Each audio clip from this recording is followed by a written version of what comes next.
Blackline Brief starts now.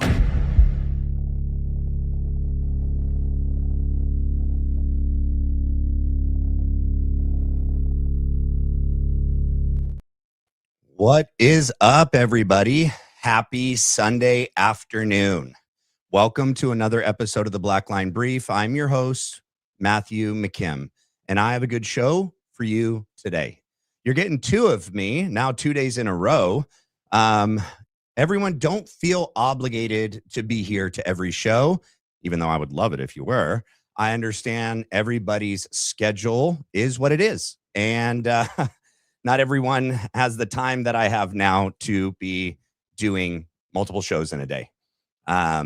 It just, on certain days, it'll work out that way. Other days, it won't. It's not going to be every day that I get to do 2 shows a day. So, yeah.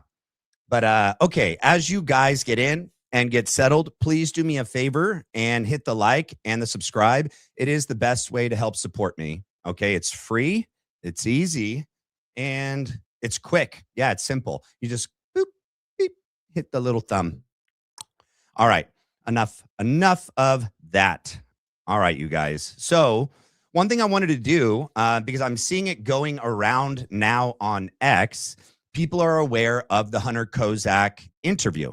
All right. I had done half of it last night with Matthew Tuzzarone, and then I went after we were done and sped through a lot of it, and there is a lot in there. So we're going to finish where we left off with Hunter Kozak, and then I also have Rob McCoy.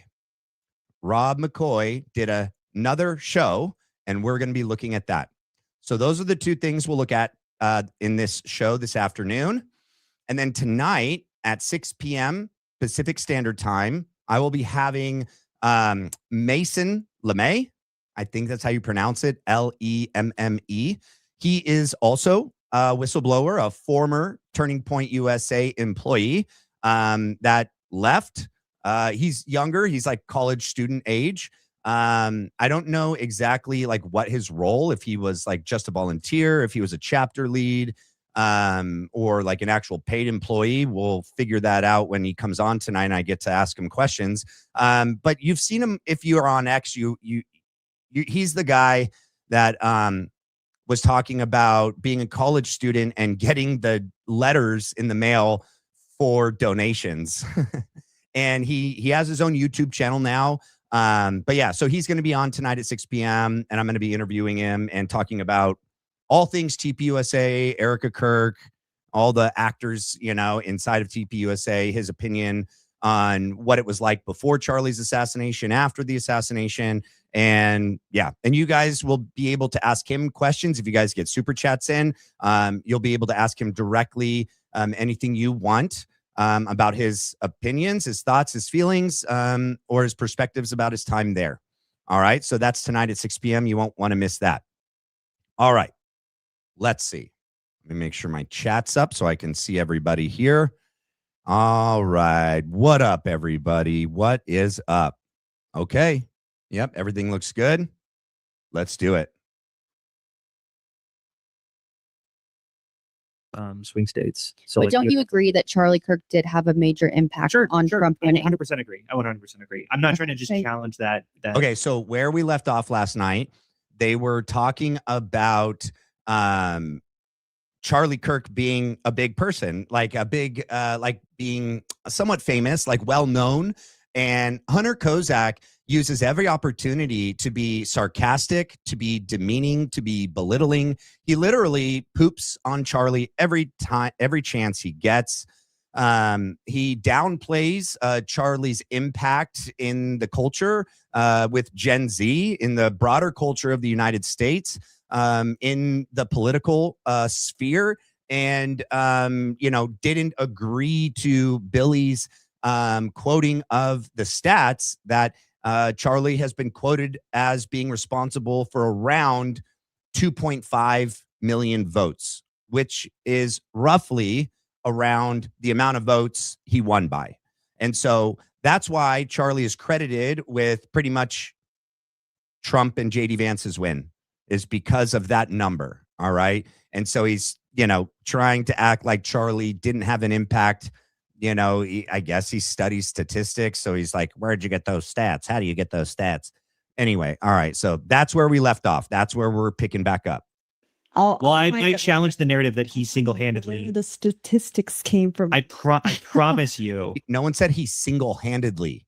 Okay. It's just that his impact like swung Trump from like losing, tying to winning. Like he was credited for and responsible for roughly the amount of votes it took to win.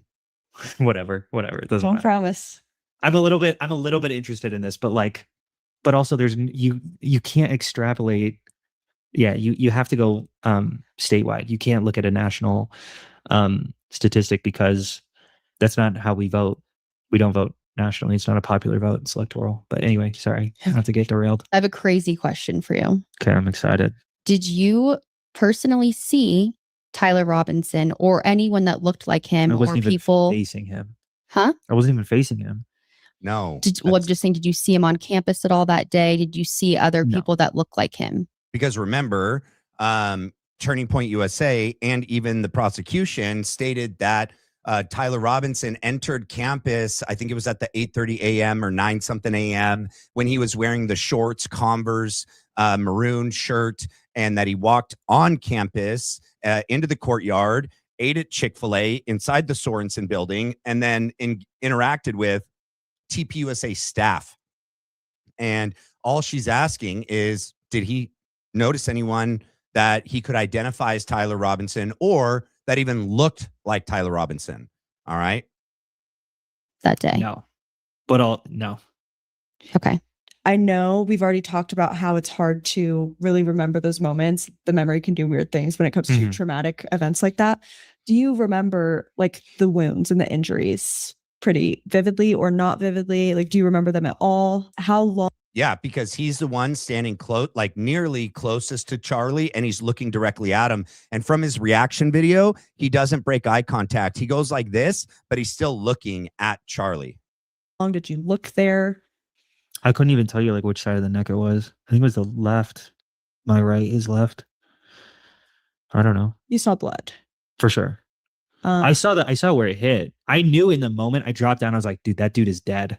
Like that you can't survive a hit like that. Like you just can't. Did you see him fall?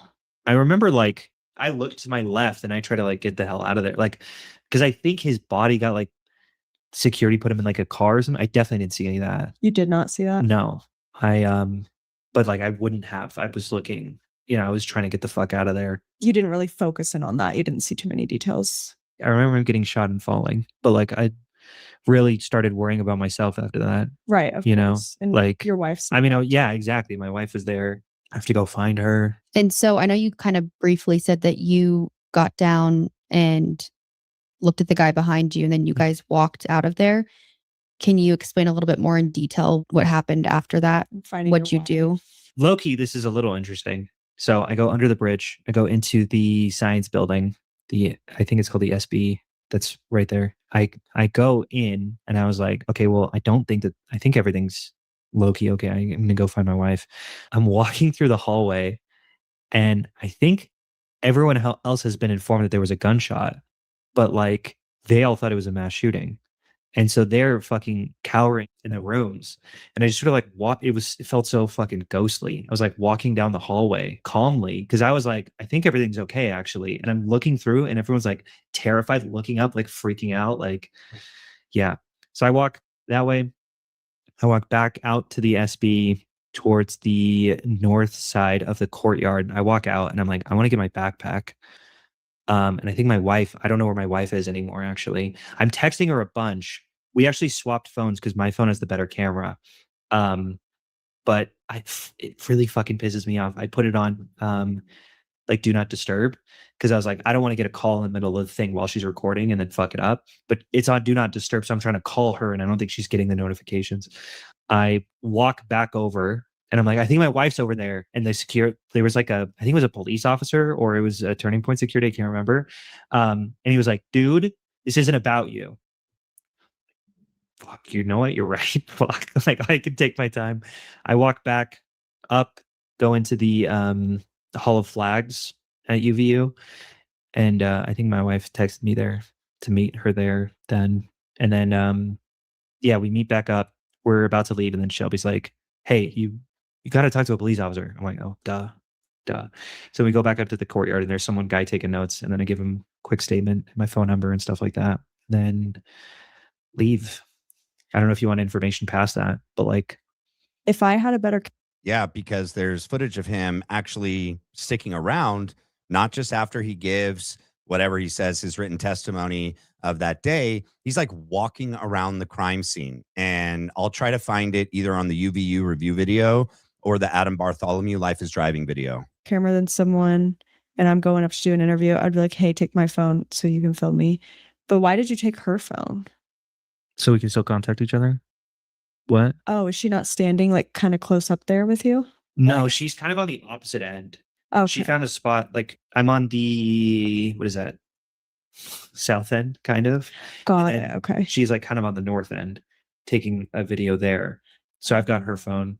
So Okay. Yeah. In my mind, I'm like, oh, they're probably close to each other. Why does he need a phone to No, we're kind of pincering. Okay. You said a police officer got a statement from you. Yeah. Did It was UVU, like campus police. Okay. And did they take your phone at all or Take my want phone. photos or anything immediately? No, low key. I mean, it's campus police. Like, I think they were very clearly out of their depth. Did you notice any Okay, they're still real police. It's not campus security. All right, they're real police. They're LEO, so state police officers there? Campus police was there like immediately, but I don't think I stuck around long enough to see. Like, I got their statement. I'm like, let me get the fuck out of here. So my wife was there, and then my sister-in-law was there, and my wife's mom was there. We found each other and then drove away. Okay. And I am curious, what did you do the rest of the day? Went to the hospital. You went We went to the hospital. I texted. to the hospital Charlie was at? No. It's a different hospital. The hospital my daughter's at. Okay. Because we got told. My wife got called that like we had to be there or something. I'm like, are you fucking for real? To deal with this shit now? Because I started texting people. She'd already been discharged. Your daughter had already been discharged. No, not my daughter. My wife. Oh, your wife. My daughter was in the NICU. She was still in the NICU, but you guys Yes. had gotten discharged. Correct. Okay, got it. I started texting people because I know a bunch of people in this space, in the political space. I texted almost immediately Josiah, this dude pondering politics. He's like a really good friend of mine who like is a decently big YouTuber for politics. And he told me later, he like dropped his phone. Like he couldn't fucking believe it. My cousin. and I apologize for his language, you guys. So there's nothing I can do about that, but I'm sorry. Is in my cousin texts me because he's like, don't you go to that school? Like, I think we're going to be going there pretty soon. And I was like, dude, I was the fucking one talking to him. And he's like, stop, you're lying. Like, are you joking? I'm like, no, I actually just looked at those text messages. So your cousin texted you, dude, Charlie Kirk got assassinated. Yeah. Don't you go to that school? We just, here, let me see. Because we don't text very often. So Okay, what's really weird, okay, and I was just on an X space and Blake Bednar's pointed this out, and I agree with him. There's multiple times in this interview where like he's talking about Charlie getting murdered and he's like laughing about it. So his cousin texts him and is like, hey, Charlie Kirk was just shot. Don't you go to that school? And he's like laughing about that text thread. And then I can't help but believe like he is so happy that he got to be the person to ask him the last question. Okay. Like he's somewhat well known now because of it. He'll forever go down as the guy that asked Charlie Kirk his last question. Okay. And yeah, whether you, it's notoriety either way, whether it's positive or negative. I bet within leftist circles in his friend group, it's like he got the last word, you know? It's like he showed Charlie, you know? And the way that he frames that whole thing in this interview is that like Charlie was out of his depth, regarding the trans, furry, gay, you know, statistics and knowledge, but that like Hunter was going to school him. He was in the process of schooling him. And that when he said last night, when we played it, that when Frank hit him up, when Frank was going and TPUSA went back to UVU for the 6-month reunion to do their, you know, event there and reached out to Hunter, Frank reached out to Hunter that, you know, Frank wanted to continue that debate, that conversation, but that Hunter's like, yeah, but he doesn't really know what I know. He's not as smart as I am, well-versed as I am. Not everyone could be as smart as me. Not everyone knows what I know. And so this guy, dude, this guy. It's like, It's not that hard to find them. yeah. Can I also like pin it up on the screen, or is it like private? No, I could say this. Hunter, it looks like I have to fly into Utah tonight to cover the Charlie Kirk shooting. You were there. I'm with Andrew right now. Oh, okay. So someone else told him or something, like maybe my brother or something. Are you kidding? He got shot while I'm talking to him. No, holy fuck. I'm so sorry. Can we talk to you tonight? And if possible, can you not talk to other news stories? We want this interview. Do not interview with anybody else. I ignored that. I didn't really care. But you followed the. Oh, that's so true. Let's see.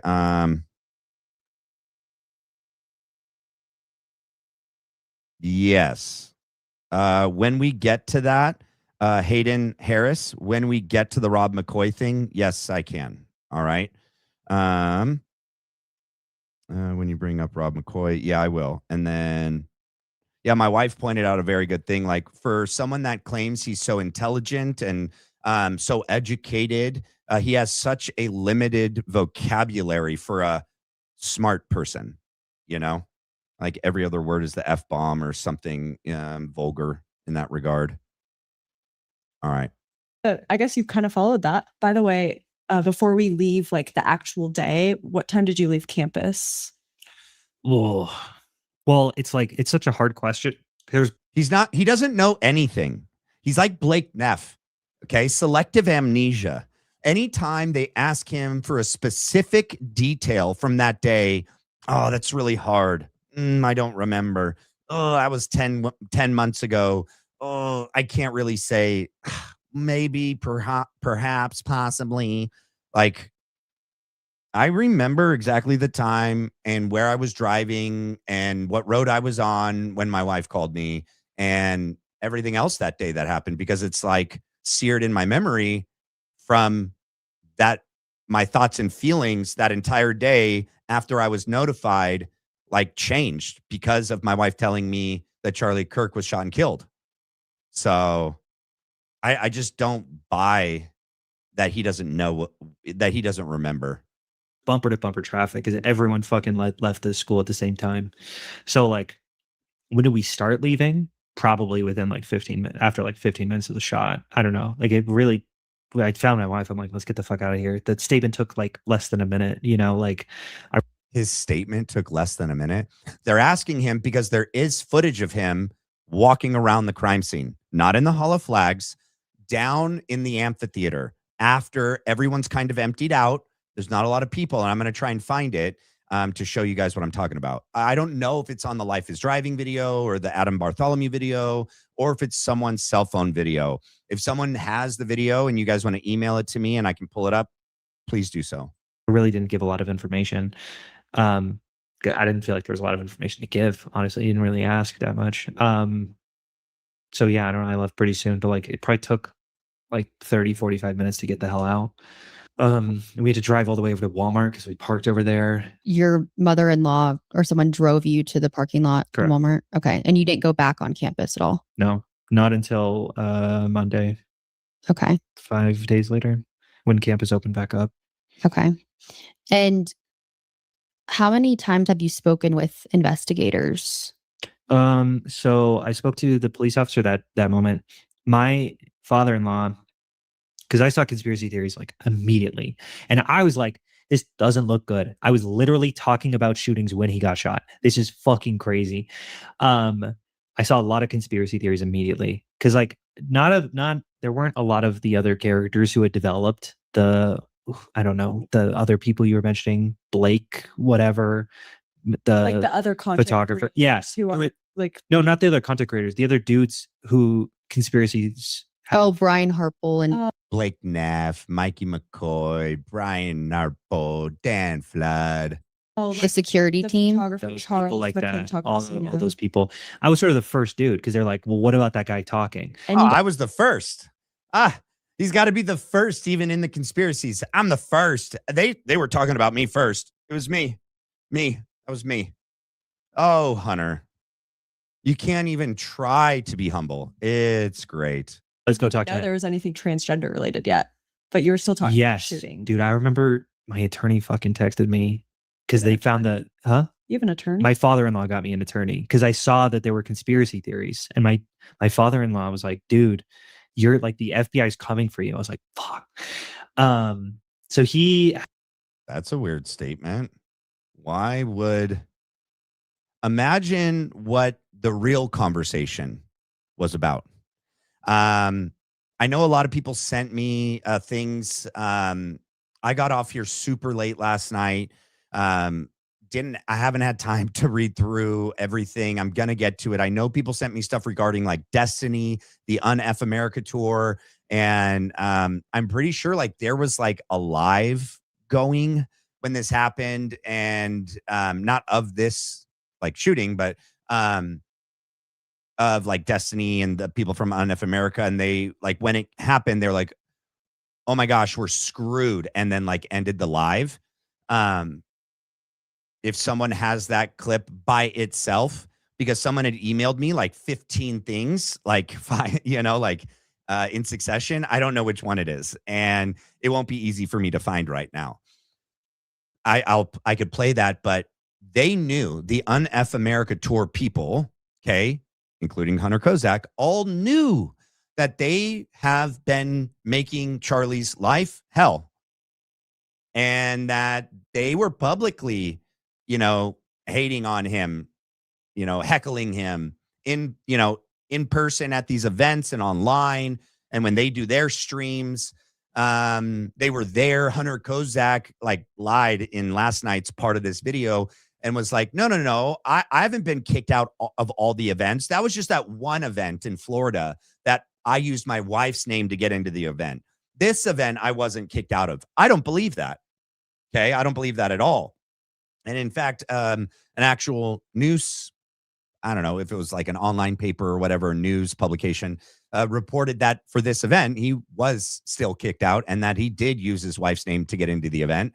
I don't think that it's a coincidence, okay, that when he asks the question, Charlie's killed, not by Tyler Robinson, not by a 30-06, by this bigger, greater collective of individuals that were part of this.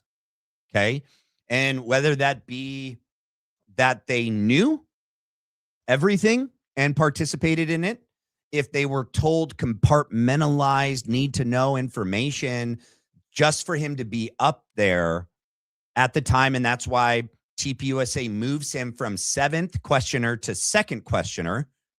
Why he told the TPUSA staff when they're selecting people in what order. Henry Dell says he never brought up the trans gay shooting statistics question. He just said he was going to talk about like trans gay stuff. But then when he got up there, he asks a question that was not part of the questions that he told the staff. And that this just happens to tie in perfectly with the official FedSlop narrative that Tyler Robinson, lone gunman, on the Losi Center roof with the 30-06, and it was timed perfectly with this question for this to be the last question, because that means, guys, they would know that this is going to be replayed and replayed and replayed and replayed, and that people are going to continually hear this UnF America tour individual, Hunter Kozak, liberal, leftist, ask this question, and it precedes the Big Bang and Charlie being assassinated. This question will be repeated ad infinitum, and it's going to drill in like a psyop, just repetition, that's got to be part of it. And though I do agree it's part of it, I don't agree it's part of it with Tyler. Okay.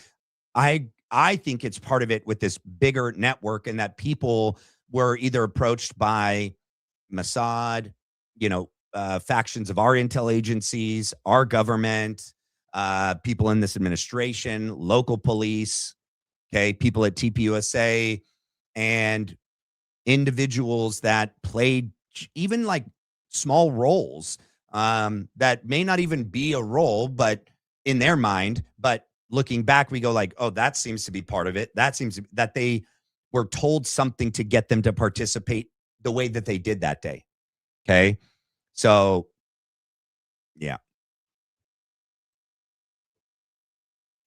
Has he like there was like a lawsuit or something that he was involved like 10 Oh, years that's ago? what I was going to say. Why would his family and his dad or stepdad and lawyer and get a lawyer involved unless there's other conversations going on behind the scenes? Like for him to only be the one that asked this question and there be no connection, right? I don't think that there would be a real reason to fear that the FBI is coming for you. Like, if you genuinely were just there and your friend or your family friend and the lawyer like knew only that, and that was the truth, I don't think that the lawyer is going to say like the FBI is coming for you. But if there's more background information that Hunter ends up telling this lawyer, attorney-client privilege, yeah, it would make sense why the attorney would be like, yeah, they might be coming for you, knowing this whole backstory with UNF America, like you going to all the events, the things that you and your, peers in UNF America had been saying about Charlie. Yeah, they might be coming knocking to ask you some questions. And then, you add in the last question. This is a good dude here. He's going to help you out. I think he actually, either the attorney did it pro bono or my father-in-law paid that attorney. I don't know which one, but I didn't get a bill. So shout out that dude. I don't know which dude, but shout them out. Yeah. So I got an attorney within like a day or two. And what really motivated that was there was a press conference that day where my governor and I think the local sheriff or something was being interviewed. And someone said, what about that guy who was asking the question? Is he going to be detained? And then I think the sheriff was like, we don't know who that is, but we are looking intensely. I'm like, I'll tell you who it was. It was me. Like, don't come looking. I am here. Like, I will. So I was like, I thought I was going to get like pulled in, talk to my attorney. My attorney reached out to the FBI. And then the FBI, and then my attorney was like, okay, there's two different ways that this is going to go. The first is they're going to be willing to have an in-phone interview and just like ask a few questions. So that's a good sign. And then the bad sign is, no, you have to come in for hearing, right? You're going to have to like come in for a testimony and like. It's not a hearing. Like it would just be coming in for an actual interview. That means you are very potentially a witness. I never got told I was explicitly not a witness, but not just a witness. You're obviously a witness, moron. For someone that's as smart as you claim to be, like anyone there is a witness to what happened that day. You mean a suspect that if they want you to come in person, then they suspect you as being possibly part of this. It was the first one. They just asked for a phone interview. It was while I was in the hospital. Probably like a day or two later. When you say witness, do you mean suspect? Yeah. Sorry, that is what I meant. Okay. I was obviously a witness. I meant suspect. Yeah, it is weird. Like I'm already like rattled just thinking about it. But like, yeah, probably. Yeah, we know you're uncomfortable. You're in the hot seat, dude, because like someone that had nothing, absolutely nothing to do with anything, has nothing to hide, wouldn't be as uncomfortable as you are about all this, right? At least that's my take. 2 or 3 days later, I had a phone interview, talked to some detectives. Do you know what agencies they were from? The FBI. The FBI. Mm-hmm. I don't remember their names anymore. Like the federal FBI or the state FBI? Is there a difference? Well, there's like the Utah FBI. I don't know. Yeah, the FBI is the FBI, but she's saying like big wigs from DC that came over, right? Or anyone that came from DC, from headquarters that came over, or the local jurisdiction FBI that has offices and field offices in like Orem and Salt Lake City and Provo area. And then there's Great question. Cash Patel's FBI. I mean, I could be incorrect, but I'm pretty I sure have that's no idea how it functions. Yeah, some are employed by, I think they're still employed at the federal level, but they Yes. work specifically for the Well, Utah. I mean, the F in the FBI stands for federal, so I feel confused as to like what a state FBI is, but I don't know how. There's not a like state FBI. It's just like where you are stationed, like where's your duty station, so to speak. I know that's a military term, but like it's where you're hired. Are you hired at like a field office in a state, in a city, somewhere else? Or are you hired at the federal, headquarters in Langley, right? Is it Langley? It's in DC. I know CIA is Langley, right? But I could look it up, but let me hit play. Any of this works, so I could be very wrong. I'm not trying to challenge you one bit. yeah. Well, there's You could there's like sure the be. SBI, which is the State Bureau of Investigation, and there's a Utah specific one. I feel like it was the FBI. You have like a voicemail or something. Yeah. Dude, this was so. I'm trying to remember exactly how this happened because trying to even remember what my attorney's name was. I had him I for mean, like a day. think about it from like the conspiracy standpoint. Like yeah. there are all of these FBI, all of these investigators that are like, oh, that person. All right, so let me just read you what I wrote, right? So the FBI headquarters is historically located at the J. Edgar Hoover Building at 935 Pennsylvania Avenue, Northwest, Washington, D.C., though the agency has finalized cost-effective relocation plans to transition downtown operations to nearby Ronald Reagan Building. In Utah, federal law enforcement operations fall under the jurisdiction of the FBI Salt Lake City Field Office, which oversees the entire state alongside neighboring Idaho. In addition to the main hub in Salt Lake City, the FBI maintains several smaller satellite branches known as resident agencies throughout Utah to handle local investigations. Let's see where those are. So we have let's see. You have the Provo resident agency. And I'm going to click on that to see where that is. And then the Vernal resident agency and St. George resident agency, which is in Washington County. Interesting. Let me see. Show me these resident agencies on a Utah map. And then I'll put it on the screen because I want to see where it is. All right. So, okay, but why isn't the Provo one in there? Hold on. Let me add it to the screen real quick. All right. I know it's small, but so like this one is I don't know why it's saying, and then, so that's the Vernal one. Let's go to the Provo one. Where's that? Why is it not showing up? Here we go. Salt Lake City, but that's not Provo.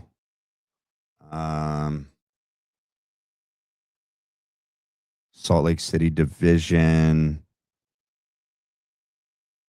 All right, I'll look it up and pull it up. Might be in on it, but if someone's contacting you and interviewing you, they clearly don't know anything. Yeah. If you say that you're not involved in any of this and there's an FBI Let me go back to investigator contacting September. you, then they're clear. Do you happen to know I don't know. when you said it was within a couple of days that you got an attorney? Mhm. Within like a couple of days? I don't like genuinely. I don't even remember his name. Wow. Spoke with the assistant Utah County attorney that is handling the investigation. He was appreciative that you reached out to me. He said he is very busy with the investigation, but will reach back out to me soon. I think you, Shelby, and I just need to keep our eyes on media to see if there's any significant discussion about you out there.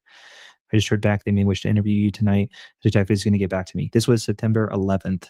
So this was one The day next after day. Can I at see it? 3:50 p.m. Yeah. Don't say his name out loud, though. I won't. Just because I don't want to get him involved in all this shit, too. I'm happy to send you guys a screenshot. This is the stuff that I sent with the attorney. Assistant Utah County attorney. And if you So see there he's like later, an I remember attorney. him This is- texting me about Tyler Robinson once he got found. He's like, dude, you got to check your Discord just to make sure you never, like, did you ever message this dude? Have you ever seen this? So this is like September You have a 11th at Discord too? 3:50 p.m. Yeah, I've got a Discord. I spoke with the officer. I wish he would say what the name is. Mm, Oh, okay. No, that's his email, not the officer's email. Let's talk again before the deputy arrives. Do you mind if I read these?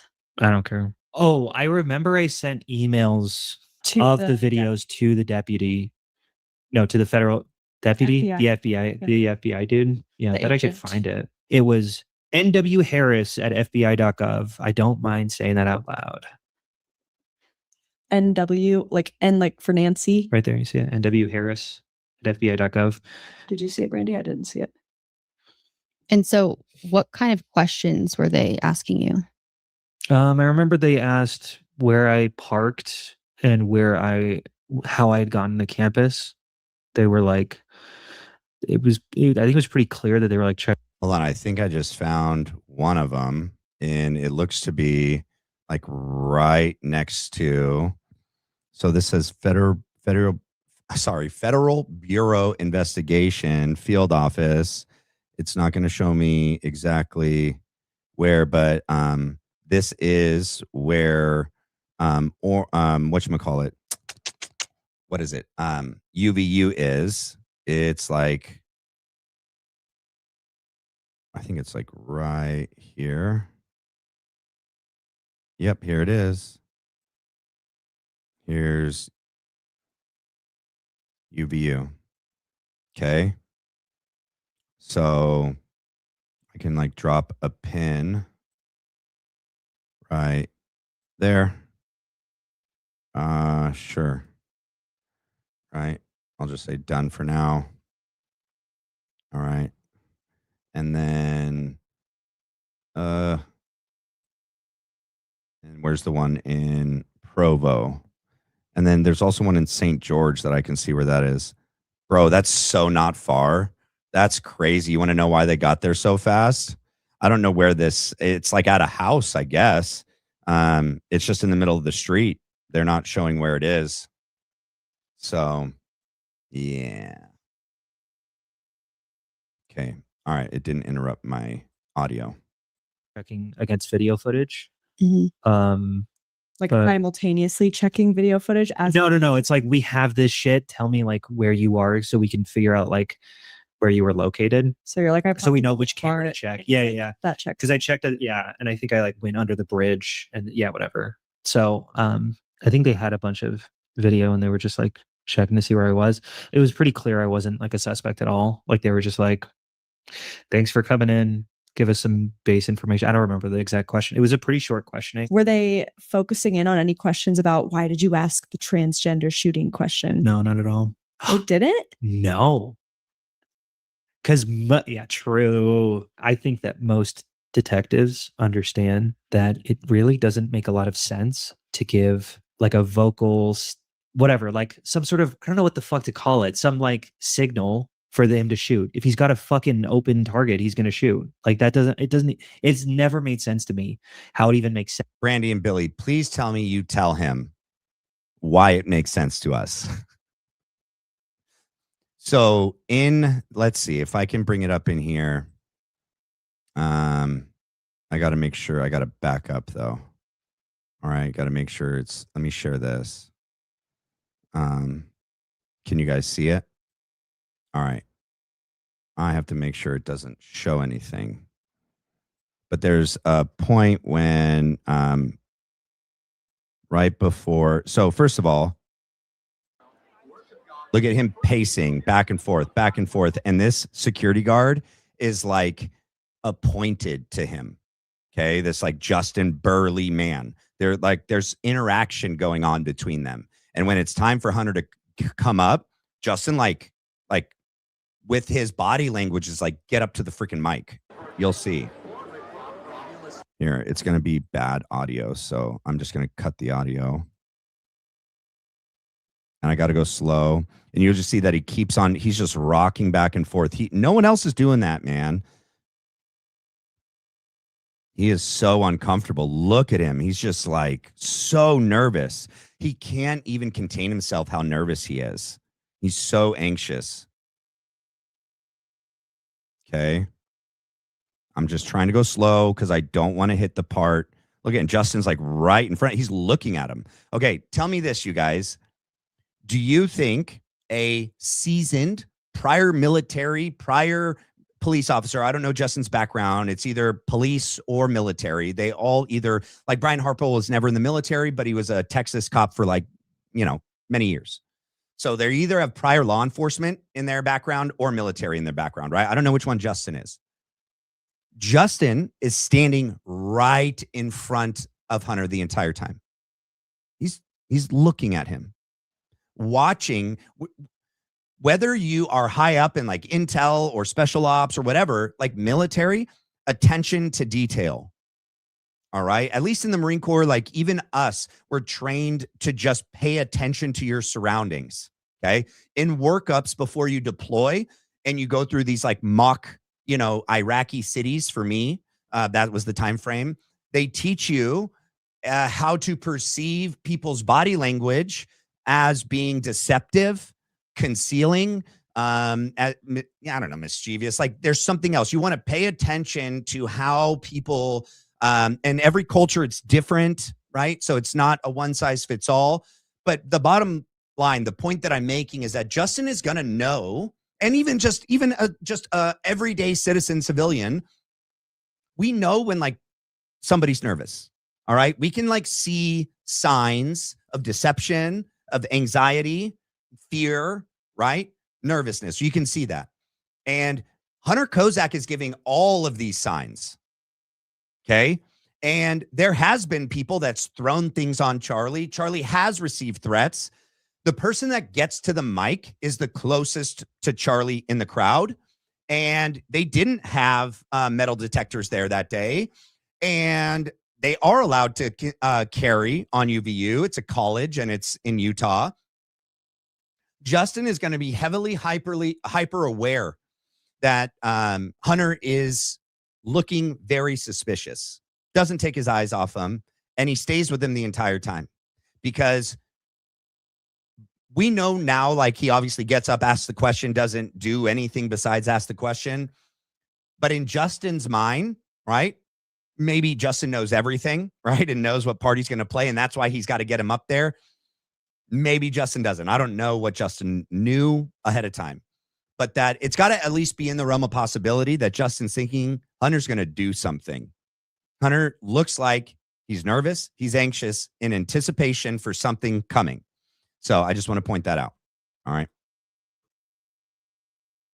So let me hop slowly and you'll see. So like he's nervous, staying right there, looking right at him, looks away. I'm trying to get to the part where he like forces Hunter up to the mic almost. Hold on. Actually, you know what? I can do it faster, but I just got to pull it off so that I don't accidentally show you the actual part that I don't want to show you. There it is. There it is. Oh my goodness. It's so interesting. All right. Right here. So Henry Dell's about to walk away. Let me get it right to where I want it. All right.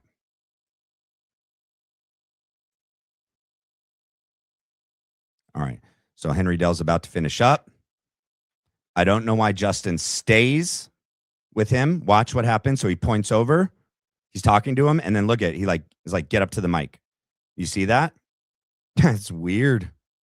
I don't know why Justin would need to like escort him up there. But it's interesting nonetheless. Sense that people would think that I don't know. It doesn't make any sense why people would think that it would make sense. Okay. Were you? All right. That's right. What I wanted to say. It would make sense if you and the security team or people there, whether you had a compartmentalized understanding of what you were doing, but if that you looking over to Brian, you asking the question is the signal. So this would be the signal to start the countdown. Right? That's when like Frank goes here. It's on this side, right? Dan Flood goes here, right? Steps forward, touches his arm. Brian Harpole. It looks like, in my opinion, that these are all connected, and it's like a domino that gets kicked off when Hunter comes up to the mic, in my opinion. And then when Hunter looks over at Brian, it's like it's happening now, right now. I'm gonna ask the question. Okay. And that then kicked off the sequence of events that led to the detonation of the road mic, in my opinion, that then exploded on Charlie and resulted in Charlie's death. And so that's why the question would be important, not because of some stupid shooter. And keep in mind, that's Frank's argument.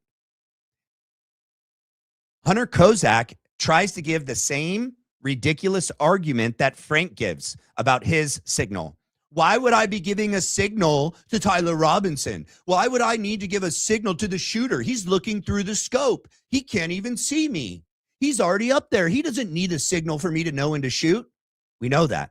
That's never been our claim. All right. Maybe you should understand our position before you act like you know what you're talking about.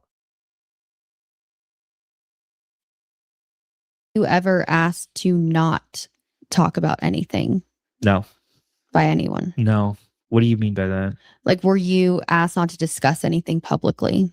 No, like by the FBI? Well, the answer is no. I'm just trying to think of like what you could mean by that. No, the FBI didn't say anything. Okay. Let's go back to Z. What about your lawyer? Okay. What about your And do dad? you know who Destiny is? Yeah, I know Steven. His name's Steven? Mhm. Steven Destiny? Is that I mean, he goes by Destiny. okay? Yeah, it's not his real name. We've like met a few times. So both of those are Unfuck America tour people. Yes. Yes, yeah. Destiny's like a big streamer, dude. Okay. He does political content. I've done debates with him like probably a dozen times. He knows who Okay. he is. Okay, so shortly after the shooting, Mhm. there was a call, I believe on like a live stream. Yep. With There's a call. with Z and Destiny, Oh, okay. and it received a lot of attention online. Are you familiar Can you play with it? that? This sounds vaguely familiar from like Please a play it. conspiracy I've seen. I don't think I've seen the video. Okay, I have a little article on it if you want me to read it. yeah, go for it. Okay. Further controversy. Hmm. While Destiny, aka I guess Steve, Okay. while Destiny was online streaming, Charlie Kirk was killed. Soon after, Z called him saying, "We're fucked, we're fucked." Destiny quickly ended the call, and that was the end of the stream. So no one ever got any more information. Hmm. Sorry, I'm trying to pull it up. Well, it makes sense that I think she's worried about her brand right then because she's like, you're associated. yeah. Well, I think I know I messaged like I'm not trying to throw her under the bus too. Whatever. I messaged Kyla almost immediately, who's another like big debate person. She's yeah. Like, hey, this was me. It was me talking. She had reached out because I sent a picture to her and a couple other people, like, oh, at the UVU thing. So once it happened, like they were like, oh fuck, wasn't Hunter there? And then like I was like, I wasn't just there. I was the one asking the fucking question. And so I think it got to Z pretty quick, or maybe Z was Sounds like messages. Yeah, sounds like Z was on the line. Or she recognized me in the video. I don't remember, but she's like, well, a lot of our organization is like confronting Charlie Kirk. So it's like, fuck, people are going to think that like, I don't know. I think that makes a little bit of sense. And then Steven probably realized like, it doesn't look good that you're saying it like that. You're Mhm. saying it, and why would you say that out in open? I think that makes sense. Okay, so There's that a lot was, of there's a lot of conspiracies that like, well, I guess the question is like, I never understand this from a conspiracy theorist point of view. Why would she call a live stream if that was genuine? If she was actually like, oh, what is she calling about? Because I'm just trying to use like Occam's razor. I haven't talked to either. I don't know either of them very well. Like I know Steven a little bit because we've done a bunch of debates together. We've messaged a few times. I've done like I've been in person, but like I've never really like hung out with him. I don't think, not really. Z, like, yeah, I know her. Like, so you spoke to her after this happened? yeah. I went to a Las Vegas event afterward. Like 3 months afterward or so, there was a UFA event in Vegas that I went to, and Steven was there too. I don't know. I never really get along that much with Z, and Steven's sort of always in his own universe. He's a lot more popular than sort of the other dudes.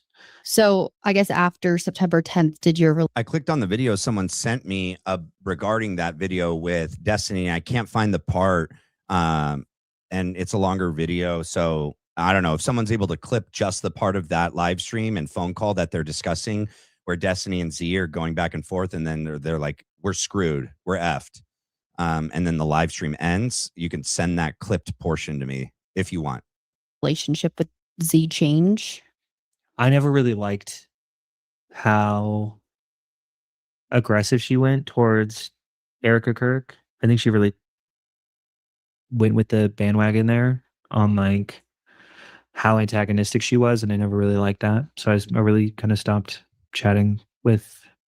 I pulled myself away from the organization pretty soon. Well, not crazy soon, probably like a few months ago, but I don't know. I was kind of uncomfortable with the direction it went, so I sort of drifted away. It's like no real hard feelings. Like I'm glad what she does, and I think still watch some of the videos they put out, and they care about debate, and I care about debate. Okay, so just to clarify, I thought you said that you left the UK. Mhm. after the Florida event. No, the Florida event was before the shooting. No, I know that, but I thought No. that you weren't part of UFA during the UVU. Not officially. I was a part of that organization. I wasn't there on official business. Does that make sense? Got it. I was like, well, they're at my university. The UFA is like, we can only do so many events. It's not like we can't just go to every single thing that Charlie Kirk's event. We just don't have the manpower to do that. Okay. But I'm like, I'll just go by myself. So you're Okay. still with UFA on September 10th. You're just not representing them. Correct. Got it. Great way to Okay. put it. And so you did kind of He liked that. You see that? He's like, thank you. Yeah, I'll go with that. That sounds good. Thank you. Yep, let's go with that. Good way. have a brief conversation with Z and Steven after the UVU event, but then you didn't talk to her in person until Las Vegas. I talked to them individually. Okay. I don't know, like in a group. I remember Steven reaching out to me because he's like, wait, hold on. Fuck, were you that dude? I remember you messaged me on Discord that. Okay. Bro, he knows. Shut up. Destiny, you just said that you did a dozen debates with him. All right. Like he knows who you are, what you look like, what you sound like. He watched the video of Charlie getting murdered. Like he doesn't need to text you and go like, oh, was that you? Like he knows that's you, bro. The text is more like, dang, bro, like saw you questioning Charlie when he was murdered. And we're not saying that they're suspicious. I'm just trying to understand No, yeah. I'm saying I think they're suspicious. Yep. what UFA is and how you guys all communicate and everything. Mhm. Okay. So you left just a couple of months ago, you said. So that's far after September 10th, obviously. So I guess the reason that you left isn't necessarily. It was there's a lot of like stupid politics behind the scene that I just like kind of rubbed me the wrong way, and it doesn't really matter. I'm not trying to like It throw them under the matters. bus. Like I don't want to talk ill of them, I Yeah. guess is what I'm saying. I but like that. creative differences, whatever. So looking back, is there anything that you wish that the tour would have handled differently after September 10th? And you kind of, Yeah, I think that they went too aggressive against Erica Kirk. okay. I mean, like obviously I don't like her. I mean, I say that's obvious because I don't know how many people know my lore. You know, it's like I went to Wait, we'll get into that a little bit later. Oh, okay, sure. We can get into that later. But I don't like her. I think that she's like I think she's very thoughtless. I think she's very careless. I think that she doesn't know how to run an organization, and that she wants basically she doesn't want a political organization. She wants a Christian organization. Whatever. I can criticize her all day. I still think that there's some decent respect that you can give to someone who lost a husband. That's my personal opinion. I'll And- counter that really quick. I don't think she wants a Christian organization or a political organization. I think she wants fame and power. Yeah. Yeah, I definitely disagree, but that's whatever. It doesn't matter. That's my read on Erica. I don't know. Obviously, people disagree. We can move past that now, and we're going to get into some more of the insane coincidences or occurrences where people are like, oh, Hunter Kozak is really involved in this 100%. So the first appearance of you after the Charlie Kirk event was the next day. It was that night. Well, it was released the next day. And that was okay, sure. That was what everyone was kind of investigating. So sure. They were Well, hold on. I thought you said that you went to the hospital and you went home. This was at like 2 a.m. Okay. This interview happened because he took like a flight from where did he say he was? Like somewhere on the East Coast or something like that. He took like the first flight out, and then it got delayed a little bit. Because he knew he wanted to do a story as soon as it happened. Yeah. He's like, I'm gonna drop the current project, whatever. Oh, so I he got bet. there like like 10 hours later, but he took the first flight out of wherever he was and then got Andrew, did. Yeah, Andrew Yeah. Callahan, right? Mhm. Yep. And that was what a lot of people were wondering, like, why is this video is being released like a day and a half later, but Hunter Kozak's wearing the same clothes as before, so it must have been filmed that night. Yeah, it was. So when and how did Andrew initially contact you? Well, the reason why he Yeah, it was released on September 12th. But what Hunter's saying is that it was filmed on the 11th at 2 a.m. in the morning, and that's why he's wearing the exact same clothes. However, let's see if we can see if it's sunny or light outside. I mean, it sure does look sunny, but I can't tell. Oh, hold on. Let me add it to the screen real quick. It looks like it might be dark outside. Okay. They could just have like really bright lighting. I'm trying to look out the window. I can't show any clips of the incident. Why is it not? Yeah, I can't see out the window. Let's see if it goes to a different angle. And then they go to other things. Oh, there's a better, where did that go? Where it's a better, yeah, I can't tell if it's dark or light outside. got there first is because Liam worked for Andrew. My Who's cousin worked Liam? for Andrew. My cousin worked for Andrew. Yeah. So He's like a I producer. trusted Liam. I was very worried about conspiracy theorists. I was very worried about the way that I was going to be perceived. And I wanted someone That's who crazy. Brian Harpel said he's worried about that. That's why we need the autopsy. We can't have another JFK. We got to get the, Mikey McCoy, you got to get JD and Trump on the phone. We need an autopsy stat because there's going to be conspiracies. We got to put those to bed right away. Frank Turek, worried about conspiracies. Andrew Colvette, worried about conspiracies. Weird that those that are under the microscope of doing something, being suspicious, playing some part, some role, who knows to what degree, are all concerned about conspiracies. Huh. Got it. You know the difference between a conspiracy and then like reality or fact? 6 months.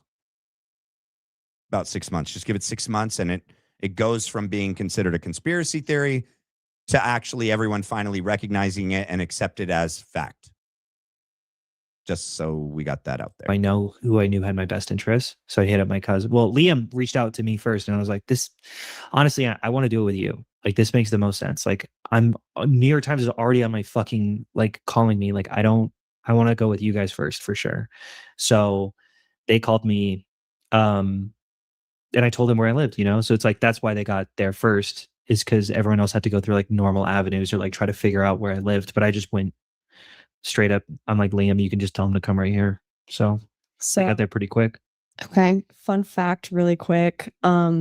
And I know you both already know this, so I'll break the fourth wall again. I actually know Liam and I've known him for years through TikTok. Basically, I used to do TikTok. I lived in a van and Liam was a big TikToker. That's why you're part of this conspiracy too. I met Liam through TikTok way back in like 2020, 2021, just because we were both big TikTokers. And I'm going to throw up a TikTok that he went viral for that I really loved at the time. And I actually texted him when I heard Baron Coleman bringing up his name. I was like, I know who that is. Oh my gosh. I texted him. I was like, dude, I can't find your TikTok. You wiped it all. What's going on? And he's like, oh, well, because I became a journalist. And so that's not very professional. And none of his TikToks were like super unprofessional, but I thought that was funny. Genuine question. Yeah. And like, whatever. If you want to save it for yours, you can also, probably. if you want to write it down really quick. Yeah. But something that I will say is I think that's a huge coincidence that I know him.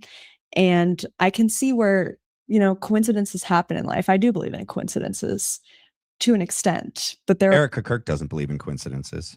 Are so many with the Charlie Kirk case and the Charlie Kirk conspiracy theory that I think that's too many coincidences. And I'm not saying you. Do you know what post hoc probability is? No. For example, you shuffle a deck of cards. Do Do you know what the chances of shuffling a completely unique deck of cards is? Like what the specific probability is? It's 1/52 factorial, which is essentially more than there are atoms in the universe. It's like whenever you shuffle a deck of cards, it's going to be completely unique every time. Post hoc probability is, for example, you hand someone a deck of cards. Maybe this is going to go over your head. I don't know. Maybe sorry if maybe that was a little rude to say right there. Yeah. You shuffle a deck of cards, you hand that to the other person. He can't even help be an ass. Maybe this is going to go right over your head. I'm so smart, even though the only 3 words I know are like the F word and like, let me break it down for you dummies. And you go, what's the probability that I just shuffled that? And they go, Your mom. literally 1/52 factorial. That couldn't have happened. What an insane coincidence that it happened to be that exact set of cards.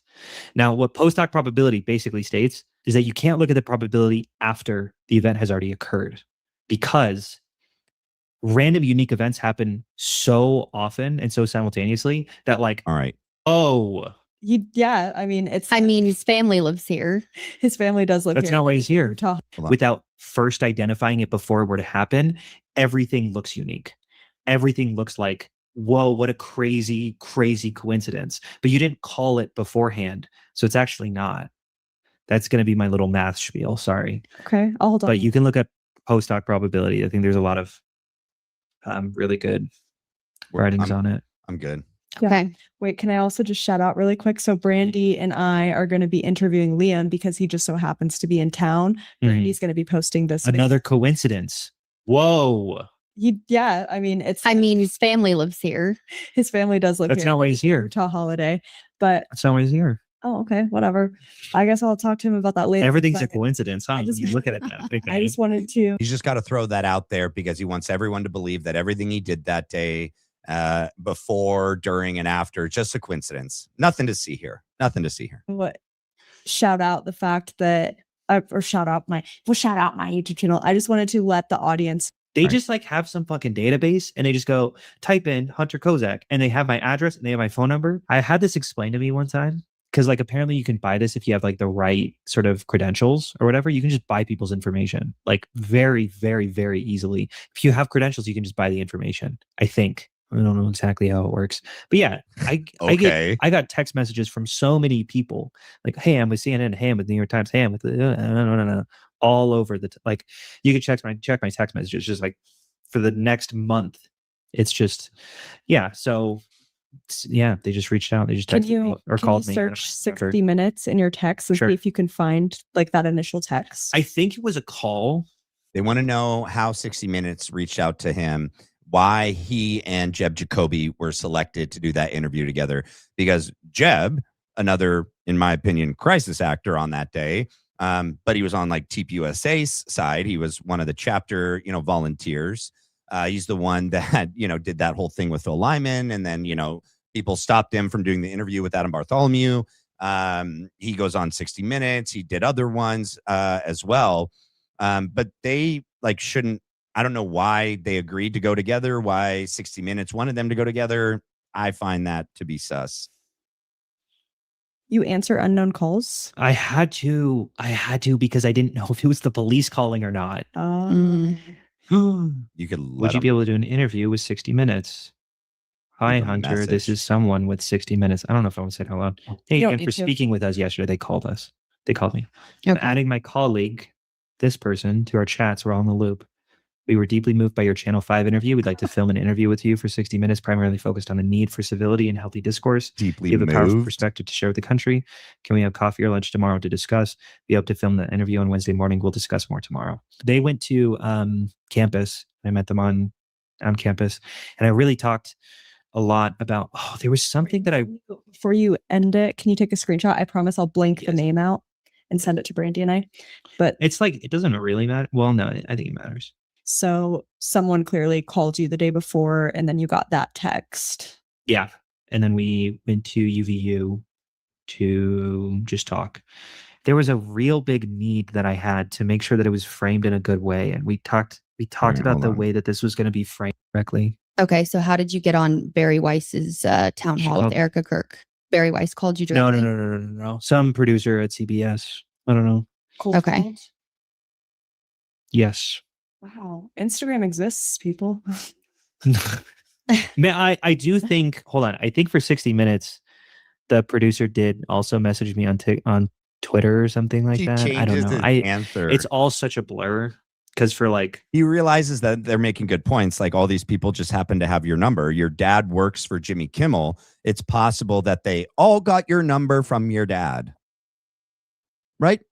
Within the biz, within the industry, they just call Jimmy Kimmel or your dad. And then, thrice removed. 3 months, it was just like, Back to back. yeah, just journalists constantly. So who knows? But yeah, no, I think the CBS one was a lot later. So yeah, they cold called me and yeah, I picked up. Do you think it's kind of odd that Barry Weiss wanted you to come on with Erica Kirk when that was Charlie's wife and Why? you were going to debate him? You had a difference of opinion. Sure. Well, it's a town hall. Okay. Oh. Were you I don't know. I think honestly and genuinely, maybe this is just a me thing because clearly Erica doesn't know what a town hall is either. A town hall is supposed to be like, hey, I'm in charge of this political organization now. Let me ask questions from people who really care about this. I felt like they had seen my interviews and they sort of knew I cared about this topic and I'm decently well spoken, I guess. I don't know. But yeah, a town hall is supposed to be a little bit of a challenge. It's supposed to be a little bit confrontational. And I'm saying that in quotes. Like, obviously, there's dignity and there's respect that we should be given.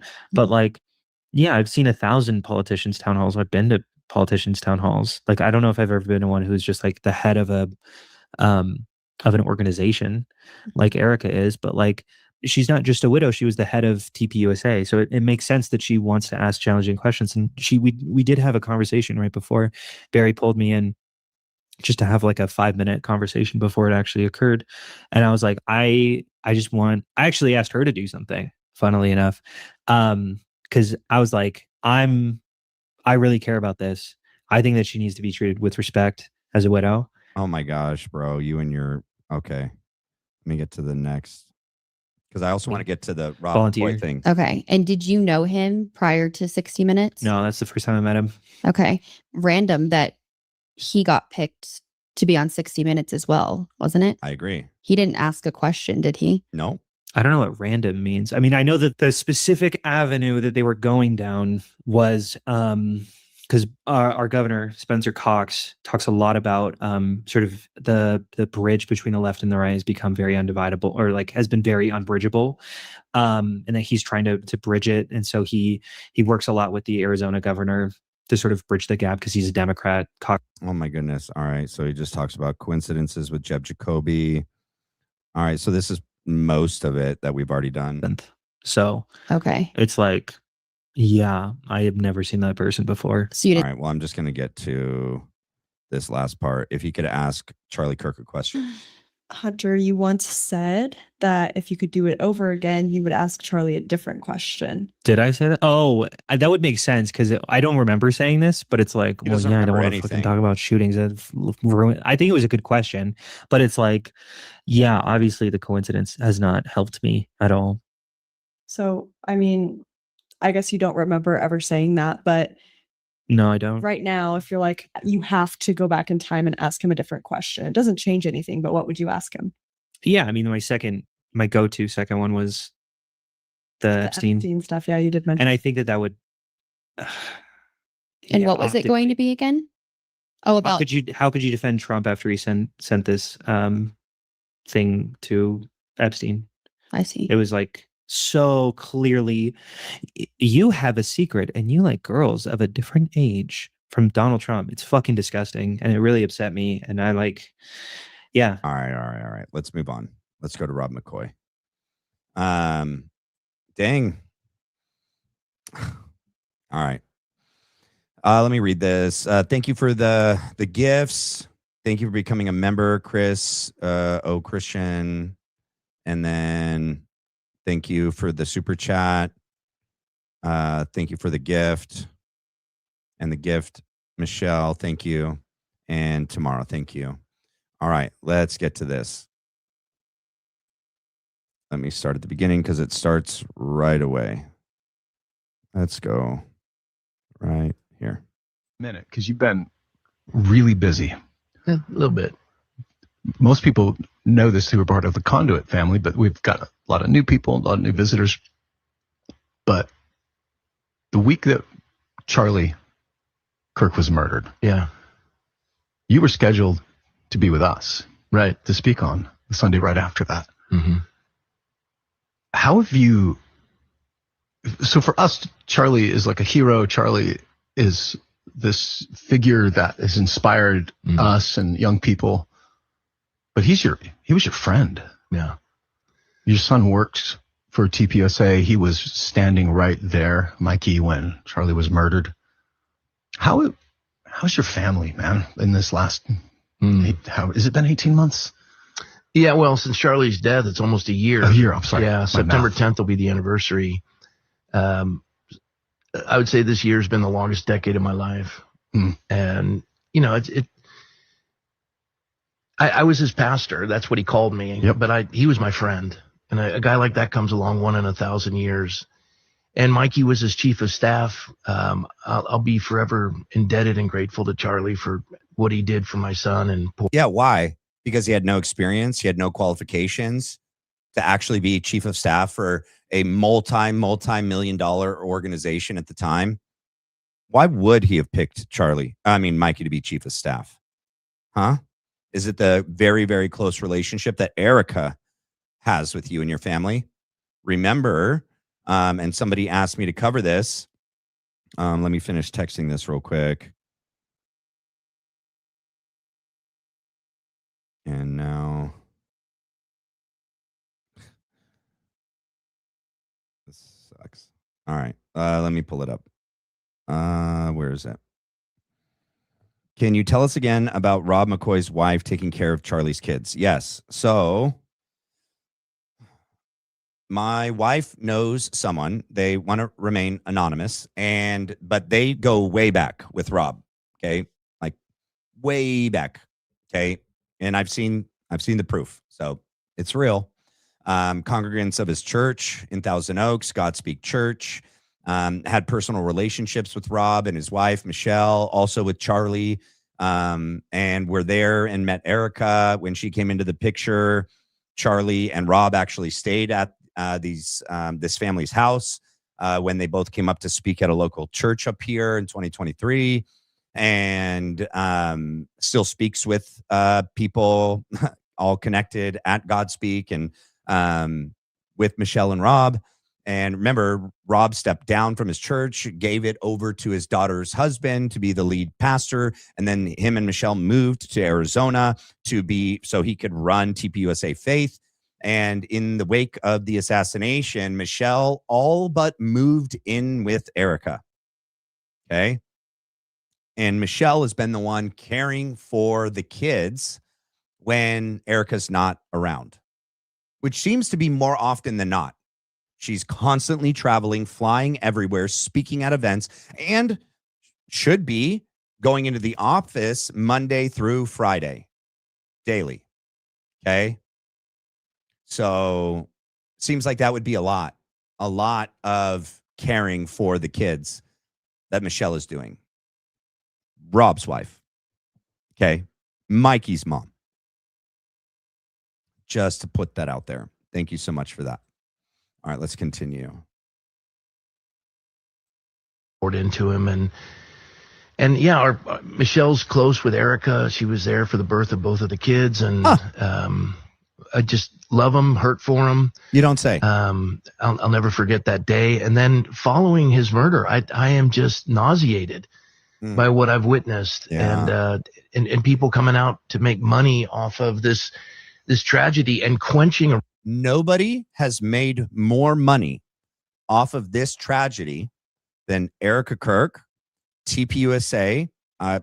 You probably. TPUSA Faith has just exploded after Charlie's assassination. Was not a thing before, not the Make Heaven Crowded event. That's after Charlie. Okay, TPUSA Faith was around, but it wasn't really doing as much. They did like pastor summits and things like that, events here and there. not nearly as big, as frequent as it is now. Okay. So I think Rob's benefited a lot from this financially. Erica, for sure, the most, and everyone at TPUSA and the higher ups. I mean, it's like $1 billion company now, organization, not company, but she received personally $20 million from money raised by like Tucker and other people. Give, Send, Go. She received a life insurance payout directly to this new CEO, Erica Kirk.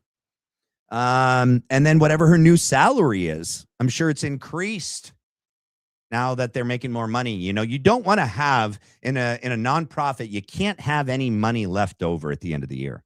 You gotta use it in order to keep asking for more. So, yeah. Revival of the Lord for the sake of, there's nothing investigative about it. It's just conspiracy and lies and innuendo and guilt by association. And it's just sick. That's easy for you to say. It's been maddening for me. Maddening. Because you invited me, very graciously invited me to join you at the memorial. Yeah. And it was one of the hardest decisions of my life was I needed to be here. Amen. With my church family. And we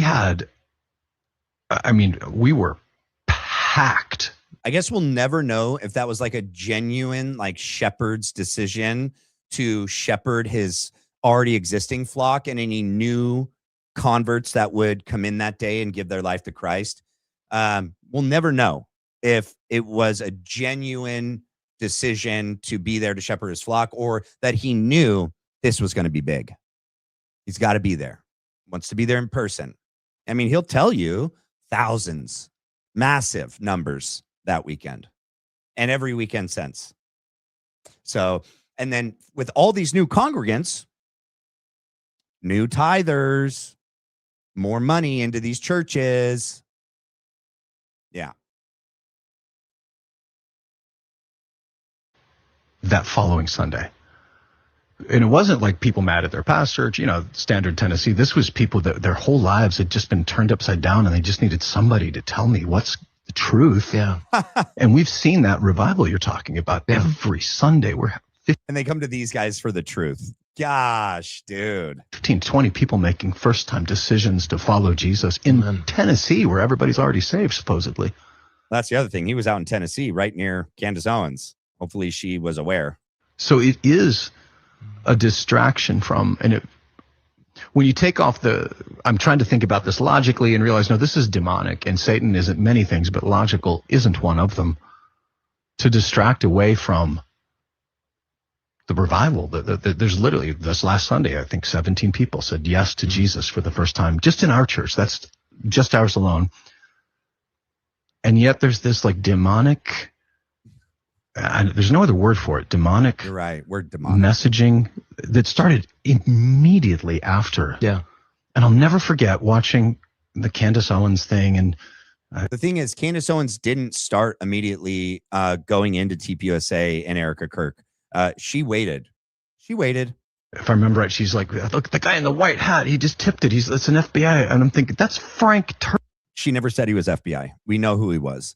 But Frank Turk does do something that definitely looks like a sign because he like grabs his hat and then pinches his cheek. I've never itched my cheek like this. Okay. It's just not something humans do unless he's an alien. I don't know. Turk, are you nuts? Like that's not, it's like the world's like renowned leading apologist. He's not the world's renowned leading apologist. Let me look that up. Hold on. And then she starts implicating you. And I got just enough hillbilly in me that when you come after my friends, we don't do well with that at all. Oh. And I know you. Like it was so insane that I didn't even want to address it because I thought no one's going to, this would be hilarious if it wasn't insane. Yeah. Yeah. And then I realized a lot of people were believing it. And how are you experiencing that now on the road? Like, are you, whether it's in your inbox, your DMs, your comment section, or even. All right. So let's see. So while there is no single official leader, Dr. William Lane Craig, okay, is widely regarded by philosophers, theologians, and secular debaters as the world's leading and most influential living Christian apologist. Okay. Frank Turek is like number 5. Okay. Is this on here? So we have top contemporary Christian apologists. So we have Lane Craig is up here. Then you have Dr. John Lennox, Lee Strobel, Josh McDowell, Dr. Gary Habermas, and then Frank Turek, and then J. Warner Wallace. I guess he's on the top 10, ladies and gentlemen, but he's not the world's leading apologist. They always wax and wane each other, just so like the amazing, the miraculous, the general Mikey McCoy. Oh, you're so great, Rob. You're the best. No, you're the best. No, you are. No, you are. Shut up. Even when you're live, like, how is that coming into your world now? Well, I don't watch Candace. Anything I know has been secondhand someone telling me. I don't believe that. About what she said to me or like. Okay, I could believe that he has appointed someone. All right, because there's countless sermons and other shows he goes on where he's referencing things she has said on her show. And then he got to get out there to counter that and put another narrative out there. So either he's lying and he's watching it, okay, like Blake Neff, or someone has been appointed to watch her shows and report back to him anything that involves like Erica Kirk and like Rob and Frank. An X thing that they'll send me, and I'm shocked by it, quite honestly. But as I travel the country and I speak in churches, no one ever brings up anything about her. None of it. Yeah. It's almost like the real world doesn't live on X. That's not. And I actually just walked away from social media because I just thought it was such a cesspool. On my Instagram, I didn't post for almost a year. Just recently I posted. I mean, that's weird. That's where you would want to be to shine the light, Rob, right? In the cesspool, to shine the light, right? Even your, greatest mentee, right? He's like a son to you. Charlie never unplugged from social media.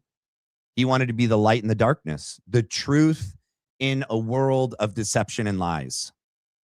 Yeah, but you ran away like a little chicken because you couldn't handle it. You couldn't be able to answer all of the questions that were being levied at you. So you unplugged and ran away. That's the kind of guy you are. We started the American Pastors Guild, but I wanted nothing to do with that misery. One of the things I'd heard, and I've never seen an original clip, but she said that my father trained me in Navy psyops. Yeah. And I said, wait, could you repeat that? And they repeated it. And I go, my dad died 10 years ago. In the last 15 years of his life, he had Alzheimer's, and he retired from the Navy when I was 9. When did he train me? Inside, he was a vice president at a bank. I mean, it's so. No, she just pointed out that your dad and like Frank and a lot of your guys' family are all in different, and that by itself is not weird, right? A lot of Christians join the military. But some of the individuals in question, all right, connected with you guys, all either were in or family was in or children are in positions that are connected to bases, connected to intel, psyops, all of that. So, I mean, by itself, it's not suspicious, but then like connected with the bigger picture, it does seem to paint a picture that makes us want to ask more questions. That's for sure. Stupid. And it's just bizarre to me. The one thing she did get right. Yeah. And yeah. The Sunday following Charlie's murder, I preached in the pulpit and I said that my son was covered in blood. Yeah, you in did. The comment. Yeah. And then they showed the clip, which I've never seen. I've never seen the clip of Charlie being shot. Nothing. Yeah. I refused to look at that. Yeah, me too. Okay. And it was a mistake on my part, but I wasn't lying. So when we were told Charlie had been shot, my son called me. First he called his wife, then Erica, then me. Real simple. Dad, Charlie's been shot. Please get the pastors to pray. There's blood everywhere. I said, okay. So we're preparing to fly to Utah. And as we're on our way to the airport, we get word that Charlie's dead. We land, we go directly to the hospital. And when I get there, there's Frank and some of the guys from the security team I know, and they're all in hospital scrubs. Mm-hmm. And I asked them, why are you guys in hospital scrubs? Were you in the operating room? And they said, no, our clothes were covered in blood. And I thought, Don't know why Frank's clothes were covered in blood, because he didn't touch Charlie. All right. He climbed in the back. Unless you believe this whole CPR narrative. I don't at all. Because like I said, Brian Harple and Rick Cutler are over Charlie. Okay. Brian answered, no, we didn't do any CPR in the car. He's going to notice. And so would Frank. So would Rick. And if Frank tried to do it, Brian would have told him to stop. We're not worried about that. We're worried about the bleeding. And we got to pack the wound and hold pressure. We got to keep it from bleeding. Stop. You're not going to do chest compressions. His butt is hanging down in between the captain chairs. We're not on a flat, hard surface. Okay. So there's no reason for Frank to have any blood on him at all. wow. And I said, where's Mikey? And they said, he's at the hotel in Salt Lake. So when we got there, he's changed out, greeting and getting prepared for everyone to come in. I just assumed he changed his clothes.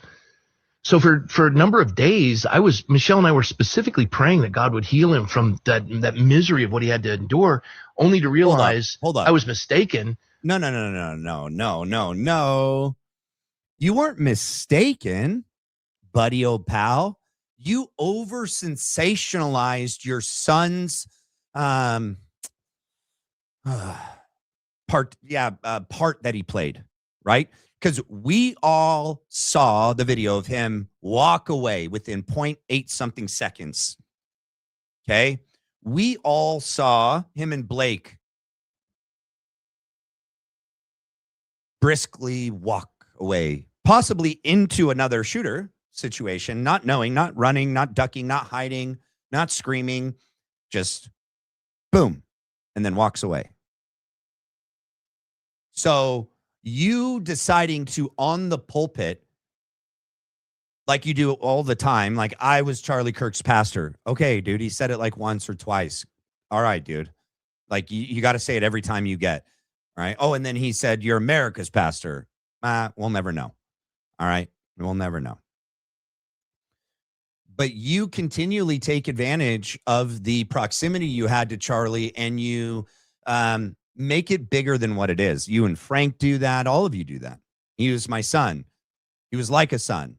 I was like a father, right? James Cadiz, that's my little brother, right? You saying that Mikey had blood on him. Why would you assume that? Why would you feel the need to share that on the pulpit? Because it fit better with what you were saying. Because in that moment, you were attacking Candace, right? And you wanted to sensationalize that moment and your son. At that moment, Mikey was being scrutinized as possibly having a part of this, because it's so sus what he did that day.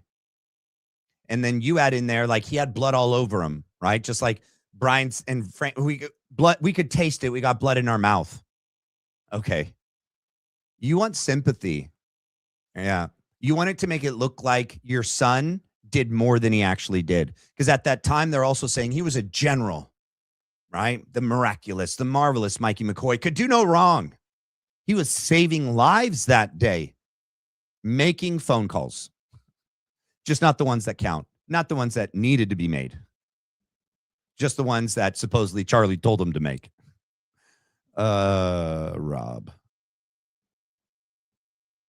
By assuming, and at that part I was grateful for, because it relieved me of that burden that my son had to deal with that. But there's been nothing she said that's true. Not a thing. Yeah.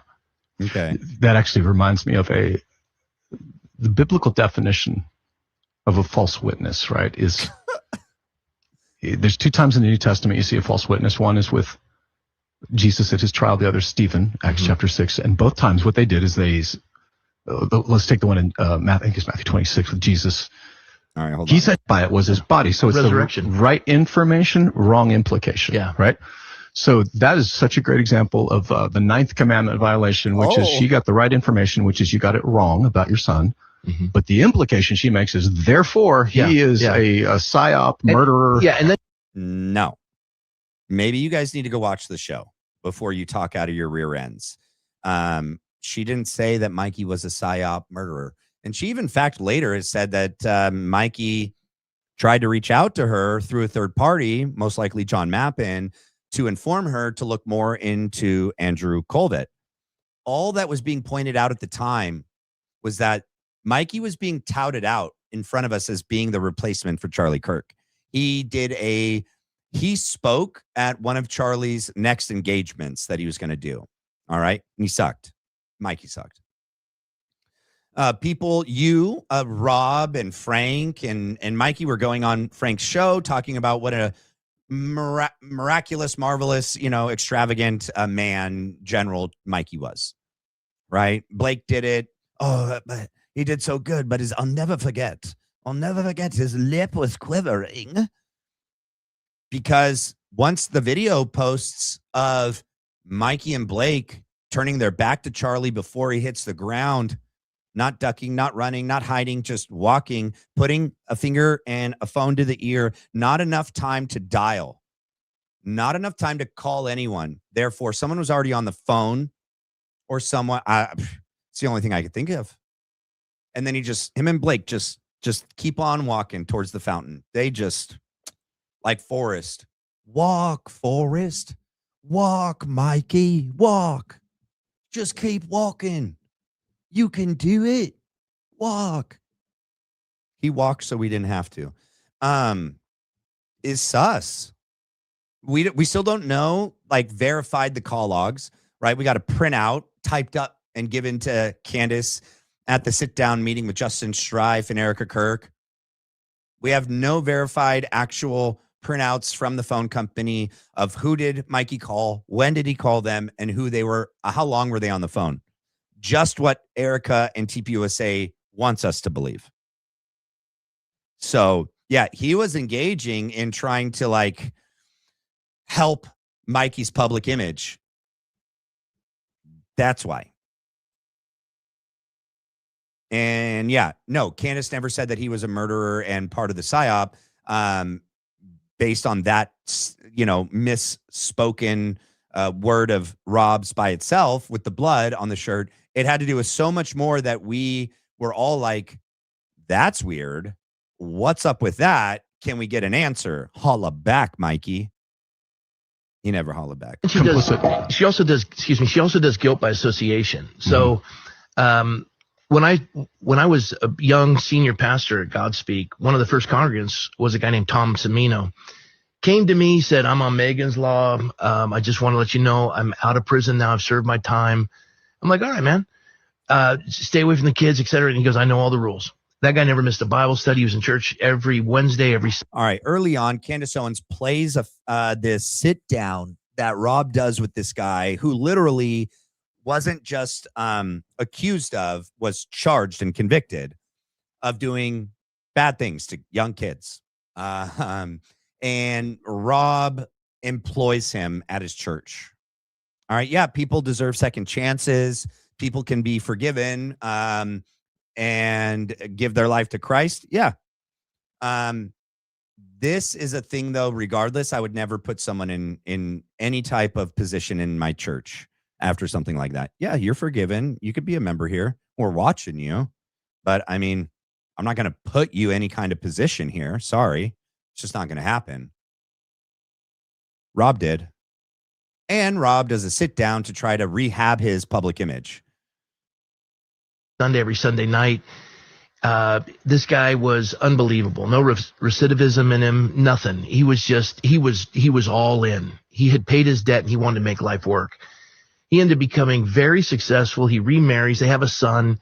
They're doing a home study. It's powerful. He never violated any of the requirements for being on Megan's Law. Never. I mean, that you know of, that we know of, right?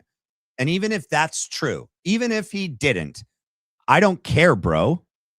Like, if I were to find out someone in my community had done that in the past, and yeah, they're married and they have kids now, I don't care, My kid's never going over there. My kids are not going to play with those. Well, I'd maybe let the kids play here with my kids in, my supervision and my wife's supervision, but that dude's never coming in my house.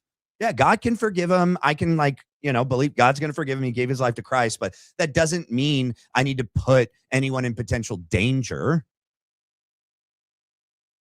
Oh yeah, I used to. Great argument. He used to. Okay. Right. That kind of crime is a thing that it's like, I don't know that you ever used to. Like, that's not something you ever get over. Somebody that does that to young people. That's like a big thing, bro. That's not like a little, I lied, I stole money, right? I was poor and I, robbed a convenience store, right? Like, this is something way worse, and it's connected to people like you that all seem to be connected to people like Greg Laurie and Romanian Angels and the orphanage that Greg Laurie had someone in employment there for decades who was just brutalizing kids. You all seem to be connected. Rick Cutler is part of an organization like this, being touted out as people. I mean, so is Victor Marks. Yes, we go around and save kids from this.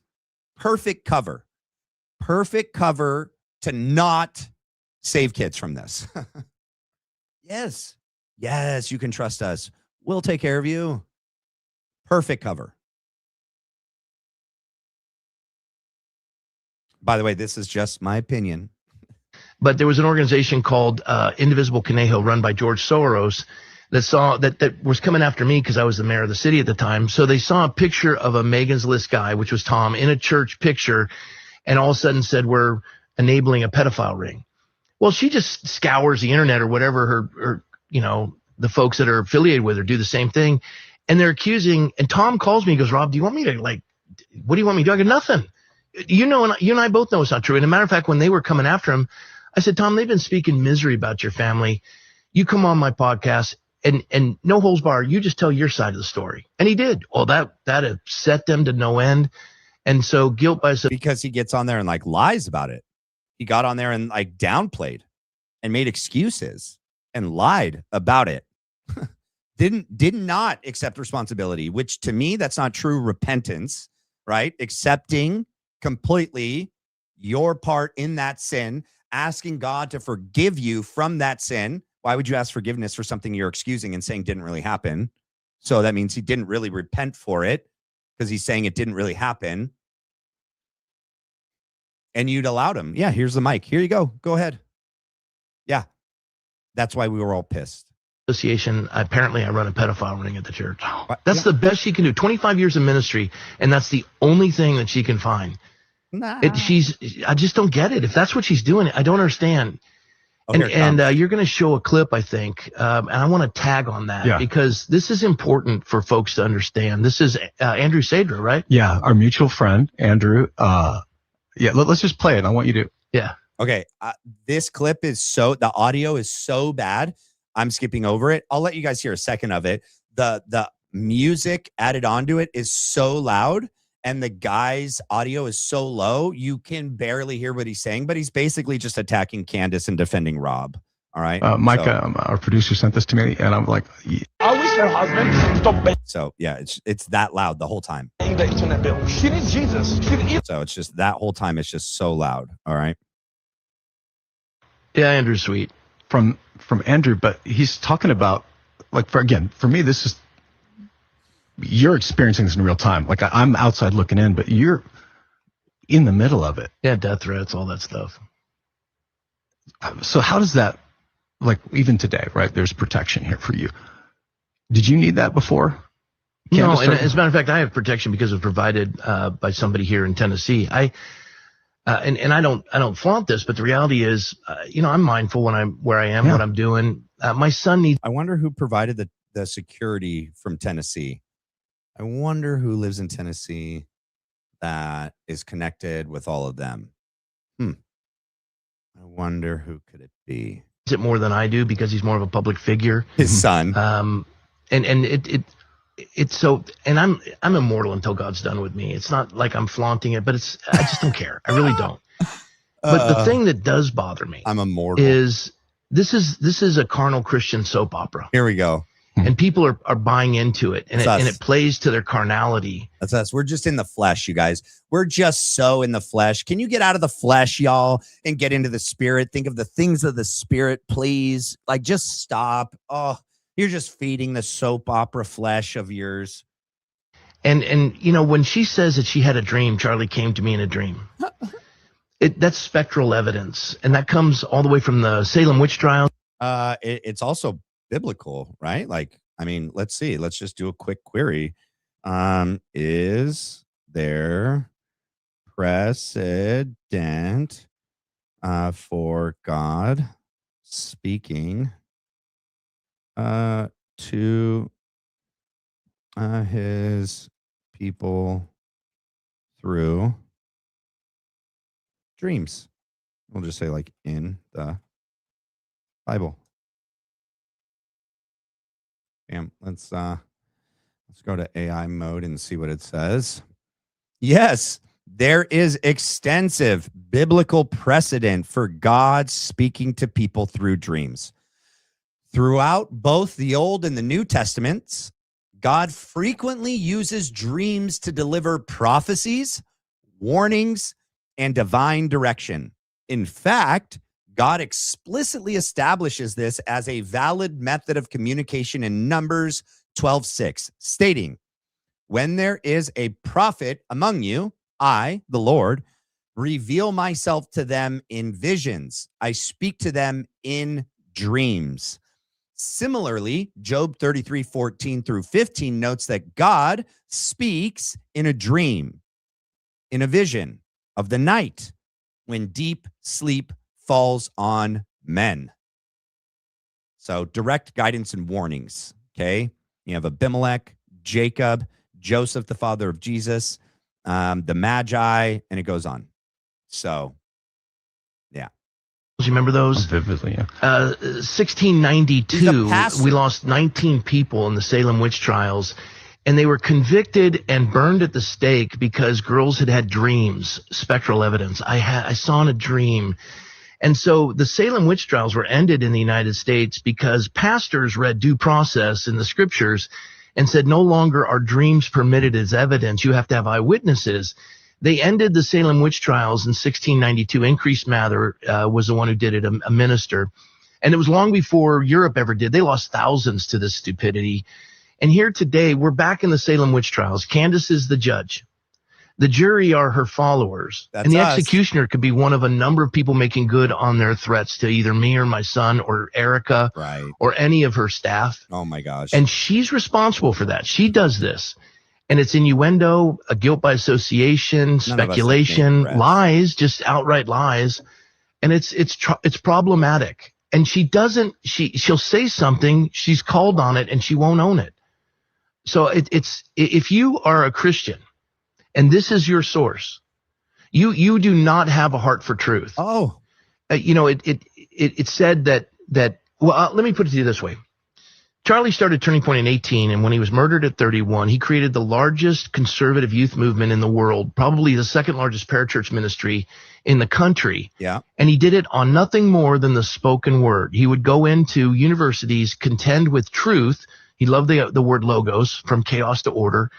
He would bring a Christian worldview. He would contend with all of them. He was civil and allow his detractors to come to the front of the line. The microphone spent more time on his lap and the table than it did by his mouth because he listened. And this is what he did. And he built the largest conservative youth movement.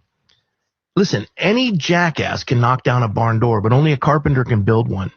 Candace has built nothing but her following, and she's done it at the expense of breaking and destroying and unraveling and everything in front of her. She bites a hand that feeds her. She went after Dennis Prager is the sweetest human being on the face of the earth. Yes, I never attacked Dennis Prager, actually. Dennis Prager wrote and posted a letter that he wrote to her. And Marissa Straight was part of it as well. Yeah. And then he's like, I'll wait for your response, but I'm going to post this, and posted it in an article. Dennis Prager did that. she's continually decided not to say negative things about Dennis or Marissa, and thank them for what they did for her in her career. But yeah. know Ben Shapiro. I've met him once, but I know Dennis. Yeah. And you work for him and then you devour him. So stupid. And you know, it should tell you something. I officiated Charlie's wedding. Candace wasn't there. So for those of you who think that they were the best of friends, just put that in your pipe and smoke it. And then, you know, so many other things in relation to it. So it just bugs me. And so I just don't give it any time. Yeah. I'm only talking about it now because you're my friend and you're 15 miles from where she lives and you've had to deal with this. Yeah. I'm sorry. And thank you for defending me. As you know, I didn't ask for it, but yeah, you never once even I'm the one messaging you going, did you know what she just said? Like, and it's like, could care less. Yeah. Yeah. So there's never ever been hey, Darren, could you speak up for me here? Like you've, in a way that I don't really fully understand, you seem to be coasting above it, which I'm so proud of you for. And for me, I'm a pastor of this church in Middle Tennessee. And so part of my job, right, is to focus on the revival, what Jesus is doing here, and chase the wolves away. Yeah. Like that's literally part of my job. And I've had one's quenching the revival. Yeah. And there've been people, you know, in my comments, whatever, that are, you should just focus on the word. You're obsessed with, which is hilarious when I hear someone who's a Candace fan saying that someone else is obsessed about something. Like, do you literally understand the irony of what you're just saying? One of the things that I've been sad, mad, there's probably all the emotions is when I put myself in like Erica's shoes. Like if it happened to me and I was murdered and then my supposed best friend is now going after my widow, my wife. Yeah. Look out for the widow and the orphan is the admonition. Yeah. You're professing faith through Catholicism in Christ, and this is who you're attacking. Yeah. Mocking. I'd like to know her parish priest is saying anything to her in relation to that. This is brutal. It is demonic. It is demonic. It is demonic. You know, shame on us for noticing. Oh my gosh, you know, I can't wait. I'm going to ask so many more questions when I get to meet this family. And the family that used to, you know Charlie and Rob McCoy. But they take major issue with Rob and what he's done in the past, why they left, what he's doing. Not on board. I even had other members here that used to go there and have friends that still go there. And, you know, this one family's not alone in having a history with Rob and the church and leaving and having issues with Rob and that church. And Rob's not the senior pastor anymore. It's his son-in-law. But he still, you know, moonlights. He still shows up from time to time and he's a guest speaker. As he is at other churches, you know, always be true. Rob McCoy forgot to mention the faith component in Charlie's organization, that it came in with his grifting fake Christian wife. Yes. Erica and Michelle and Rob Trojan horsed this TPUSA faith component into the organization. And it's the most corrupt part of it, competing with TP Action. Yes, always be true, always on point. Turning Point Action being led by Tyler Boyer, one of the most corrupt individuals there. I mean, it's a hard tie because you also have Andrew Colvett and Erica Kirk running the show, right? The for-profit company of the show. You have Stacey Sheridan, Justin Strife, and so many others, right? In the Turning Point USA part of things, and then Turning Point Action. And then you have Rob McCoy and his wife, you know, running the TPUSA Faith, right? Think of all the pastors and all the churches that all these Make Heaven Crowded event tours have been held at and that they've partnered with, and ask yourself, are these good men? No, they're not. They all have some issue. The one in Dallas created a fake AI clip of Charlie's audio saying whatever they wanted him to say. Erica was fine with that. Didn't tell him. That's not okay.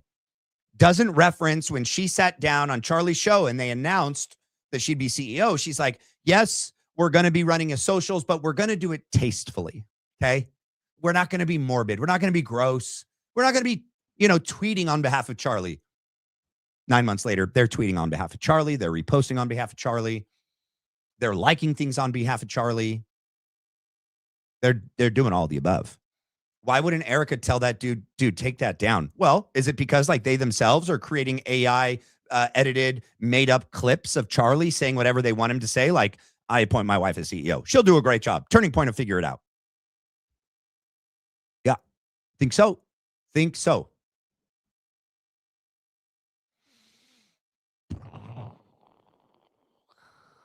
Bro, if he ever comes back to speak at this church up here, Rob, I'm going. I'll see you there. I'm going to ask you some questions, buddy. I just want to ask you, how could you live with yourself? Huh? How do you do it?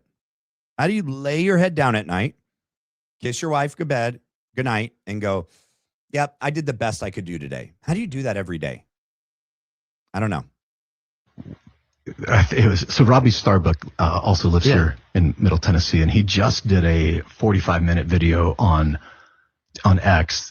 It was just a point by point. He did what he does really well, just very clearly. He sent it to me. I was really blessed. Did he? Yeah. I've texted him and landed. I'm like, bro, thank you so much. I needed you to do that. But and of course, immediately it's like a misery theme park, and they just open a new ride every week. Like, oh, this week it's the Egyptian plains. Next week it's Rob. We're back to Rob McCoy. But in that video, no, bro, like we're moving through things. It's systematic. It's technical. All right, we're dropping things as we go along, and she's not the only one, man. I don't know why she gets all the hate. She's not the only one. There's a lot of us out here detailing different aspects of this. Okay, and like I think there's more of us than there are of you guys, of the people that support you guys. It's hard for me to believe that everyone at these events and that go to your churches actually support and believe Erica and TPUSA. But I know that there's some for sure. I feel bad for them.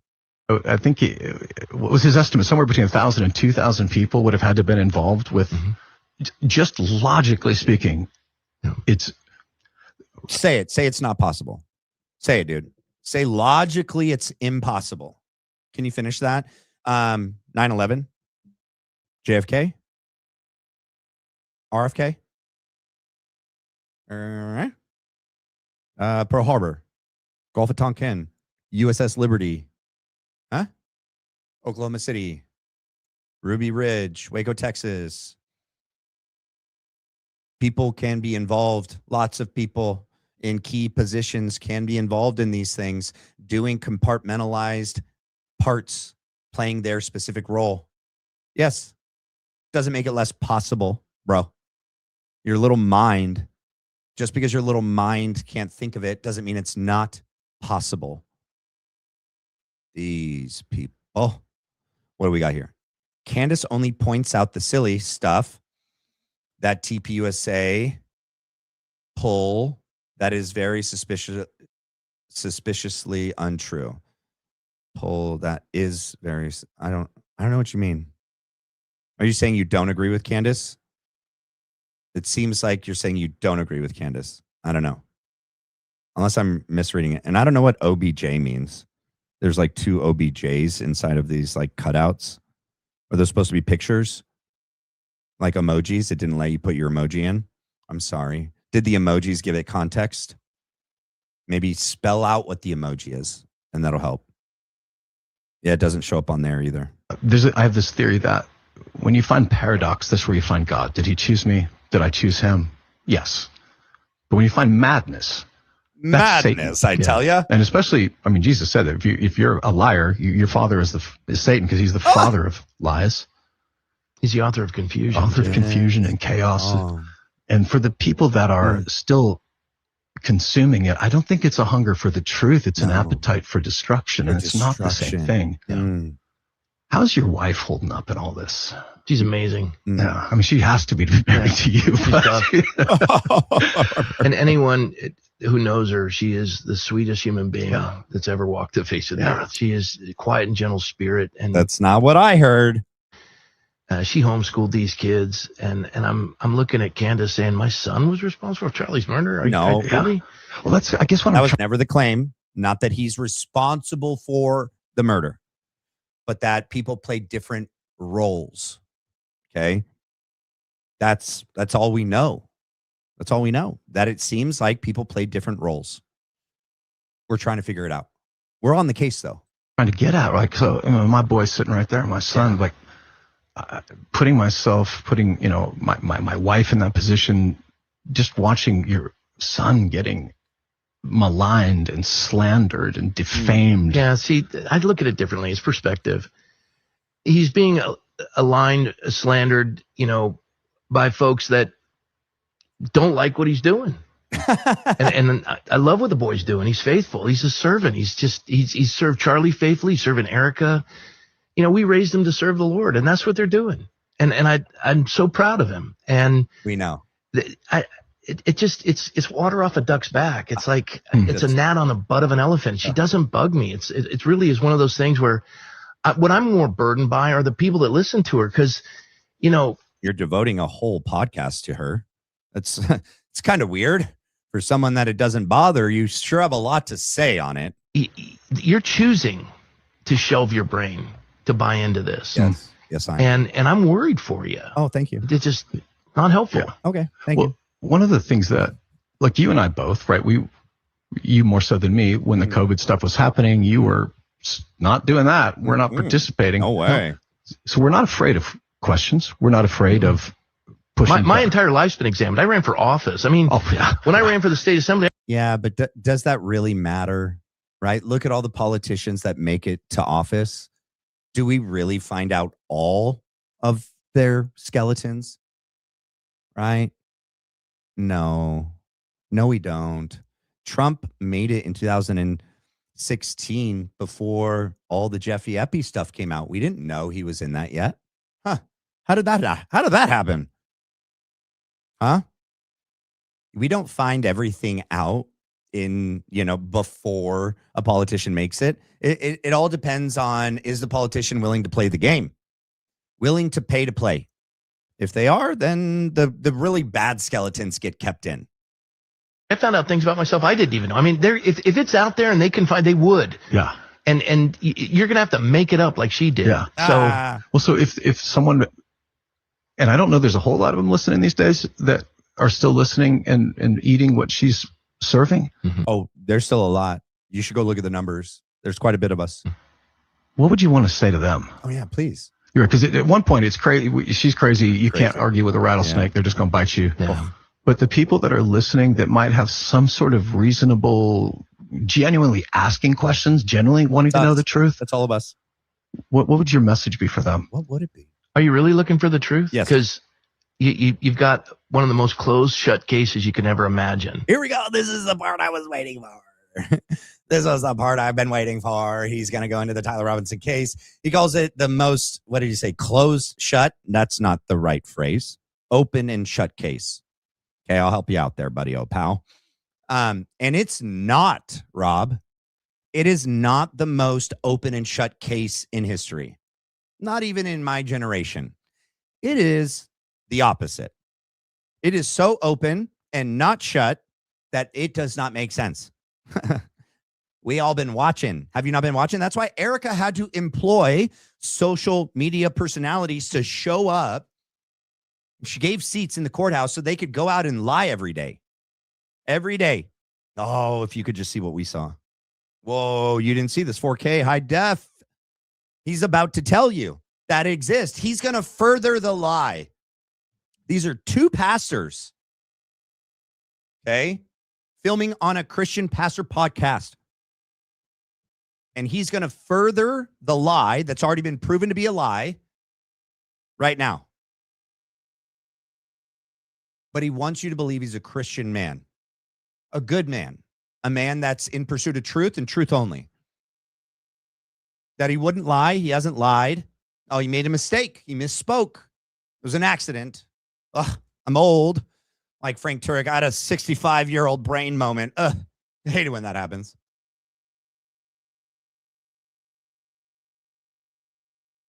Seven separate confessions, DNA on the casing, DNA on the etching. You go through the whole thing. You can dial in the video and see almost him pulling the trigger. You can dial in the video. Can you? How did you dial in the video, Rob? You dialed in the video? Dang. Oh, dude, when Erica said she's got people in the prosecution's team, she's talking about you. You were the one that made that Madden film for them. You dialed it in. You could see him pull the trigger. Did you know Trump said that video was useless? That he's as big as an ant. Did you know Benny Johnson said all the footage that came out in the early stages of the investigation was junk, was such poor quality, you couldn't even tell if it's a man or a woman, let alone positively ID Tyler Robinson? No, you wouldn't know that. And yet every one of your vain speculations and innuendos and conspiracies have all flopped, and they've all been debunked. No, they haven't. And you're still buying into it. I mean, it's like you're at Vegas and you're addicted here, and you're going to keep going and pulling more money out of the ATM because you're going to win sooner or later. She's not going to have a return on her investment. Brian's going to win that lawsuit. She's going to, listen, she makes a lot of money at this. Oh, there it is. And demonic after money is like a gambler. Don't worry, though. Brian's going to win the lawsuit. Nah. You mean like Brigitte Macron and her little whoa, wee wee? They're not winning. And I hope she enjoys every penny of it because because in this life, because you'll have hell to pay in the next. And I hope I've met her once in passing. It wasn't anything significant, but I had a really neat conversation with her husband, George. And I liked the guy, and I believed him to be an evangelical Christian. And he spoke of the Lord, and his dad, Sir Michael Farmer, heads up the Jewish Christian organization in England. And he's royalty in that sense. He's part of that class. Well, that's interesting. I didn't know that part. Huh. But you like him because he's doing the stuff for the Jewish coalition. That's why you like him, because you're a Zionist. Okay. And he is a Zionist. I can't imagine what's happening in their family and the division there. I know that George has had some struggles, and it's got to be tough. Finish the statement. You know that George has had some struggles with what? What do you know, Rob?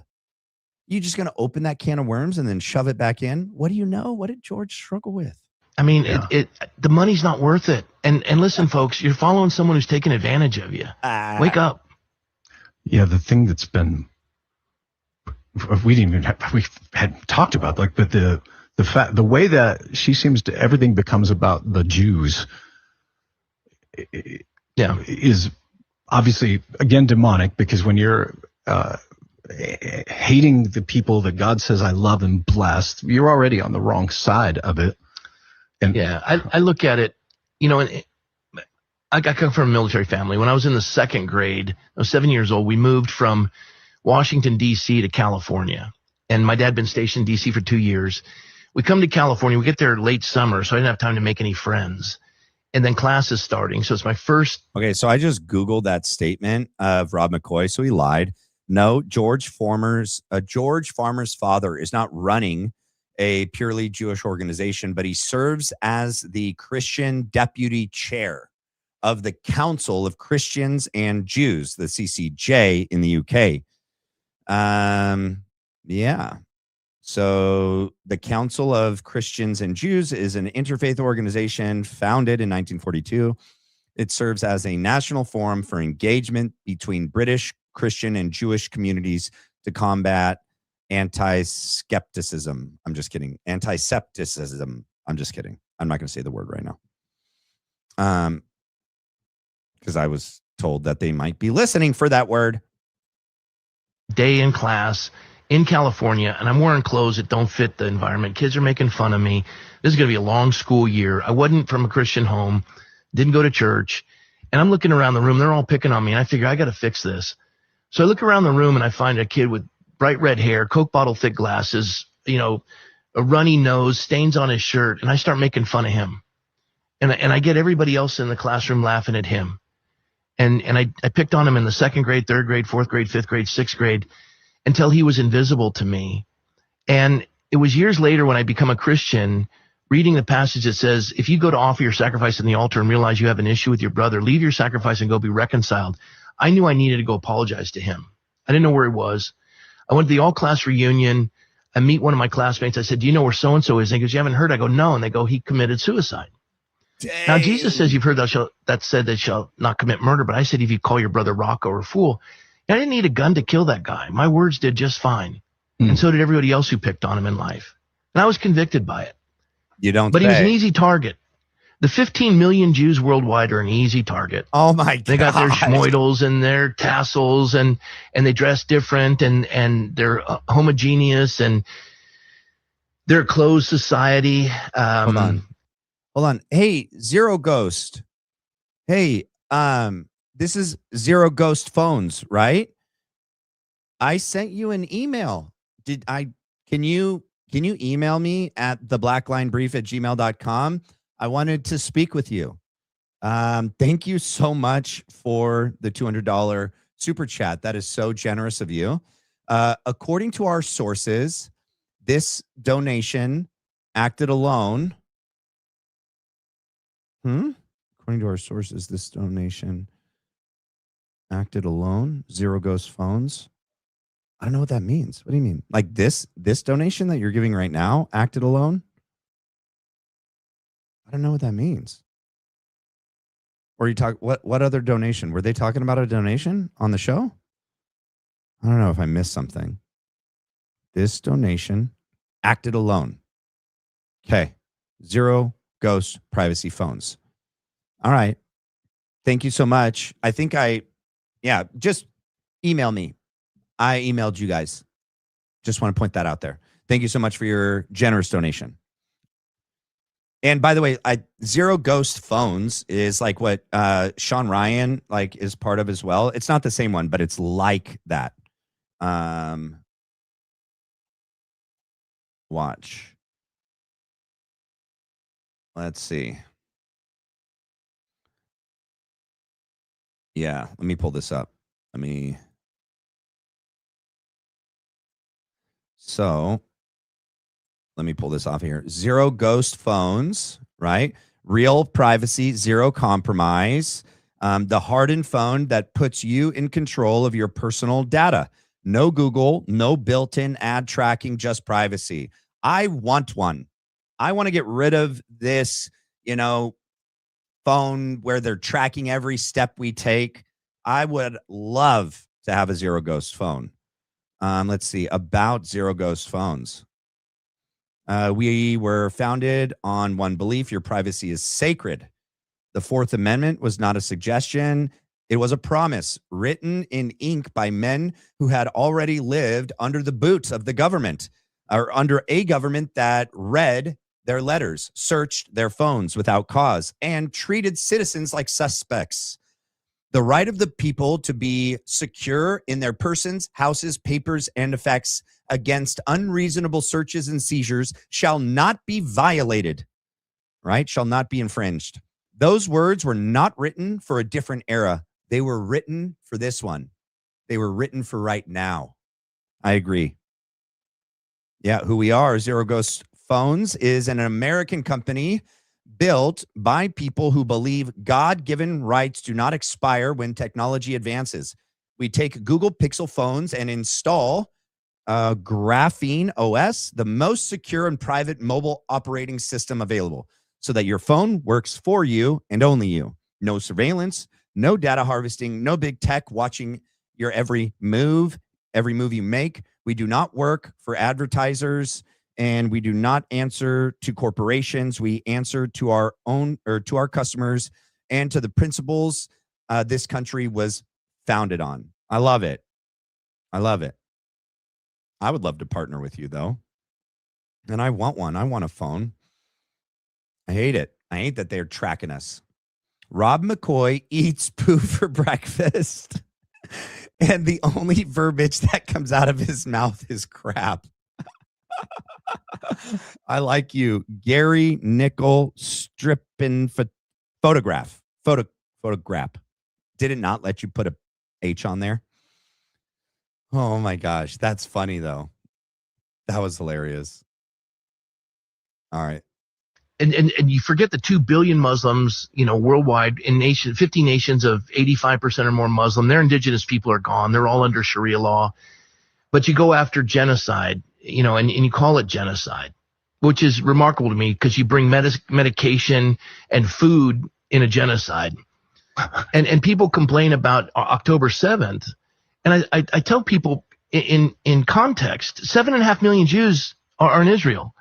So if you take October 7th in context to the United States of over 360 million, it would be like a jihadi Sinaloa cartel crossing the border in Mexico, going into Texas, going to the University of Texas during a concert and killing 35. Oh, bro. All right, let's going right now. And I've been to Israel. Yeah. I've been to the Gaza Strip. I've been to the 3 kibbutzes that were raided. I've gone through all of the conspiracy. I'm eyewitness on the ground. And I look at folks that pick on these Jews, and it's just oh my goodness, bro. Is it the rest of this just turns into you just proving that you're the best Zionist out there? Is that all this is going to turn into? Where's the transcript? Let's see. So right now we're at 2440.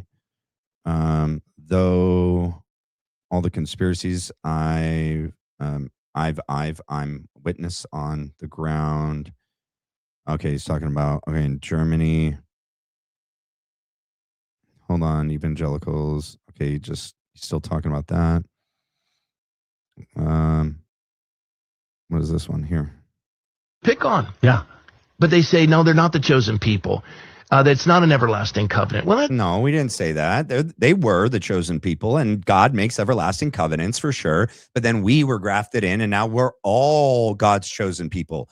That's the argument, Rob.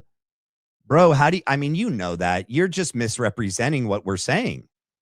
We didn't say that like we replaced them. At least that's not what I'm saying. I'm saying that we're all now, but like it's different because like they still have to, in order to get the blessing and the promises, they have to accept Jesus Christ as their Lord and Savior. Bottom line, either Jew or Gentile, okay? Got to accept Jesus Christ as your Lord and Savior. You can't make it in any other way.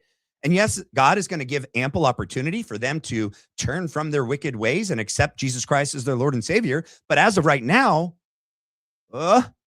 if they're not Christian, then they haven't done that yet. Okay? You need to read more of the New Testament. All right, buddy, old pal? Holy smokes. I got to end in enough time to eat. Let's see. So he goes, let's go. That has nothing to do with the Jews. That has to do with the character of God. If he doesn't keep a promise to a people, why would he keep it to us? And they go, well, what's a real Jew? Ashkenazi or Sephardic, and how can you prove it? And Ashkenazis are fake Jews. And I go, well, why don't we do the Michelin test? I was telling that to Ambassador Huckabee. You should have told Tucker, do the Michelin test. He went, what's a Michelin test? It was a test. Hitler used the gas and incinerate. Oh, why you got to say such things, bro? Hold on. I shouldn't have hopped out of that. Transcript. Where are we at? I got Homeland. I'm seeing if he comes back to it's vile and there's no evidence. Oh, here we go. He comes back to Candace. Here we go. I mean, it's in the last part. They play 6 degrees of separation to blame a Jew for everything. Yeah. No. And that's Candace. Because it's easy. You get clicks. You make money. And the world eats it up. That's literally their only argument. It's for clicks. It's for money. They're blaming everything on those people. No, we just happen to be noticing that the ones that were doing this stuff to Charlie happen to be in that group. And that BB, then he read a letter and he's like, we didn't do it. We had nothing to do with it. That's weird. He sends Trump a golden pager like,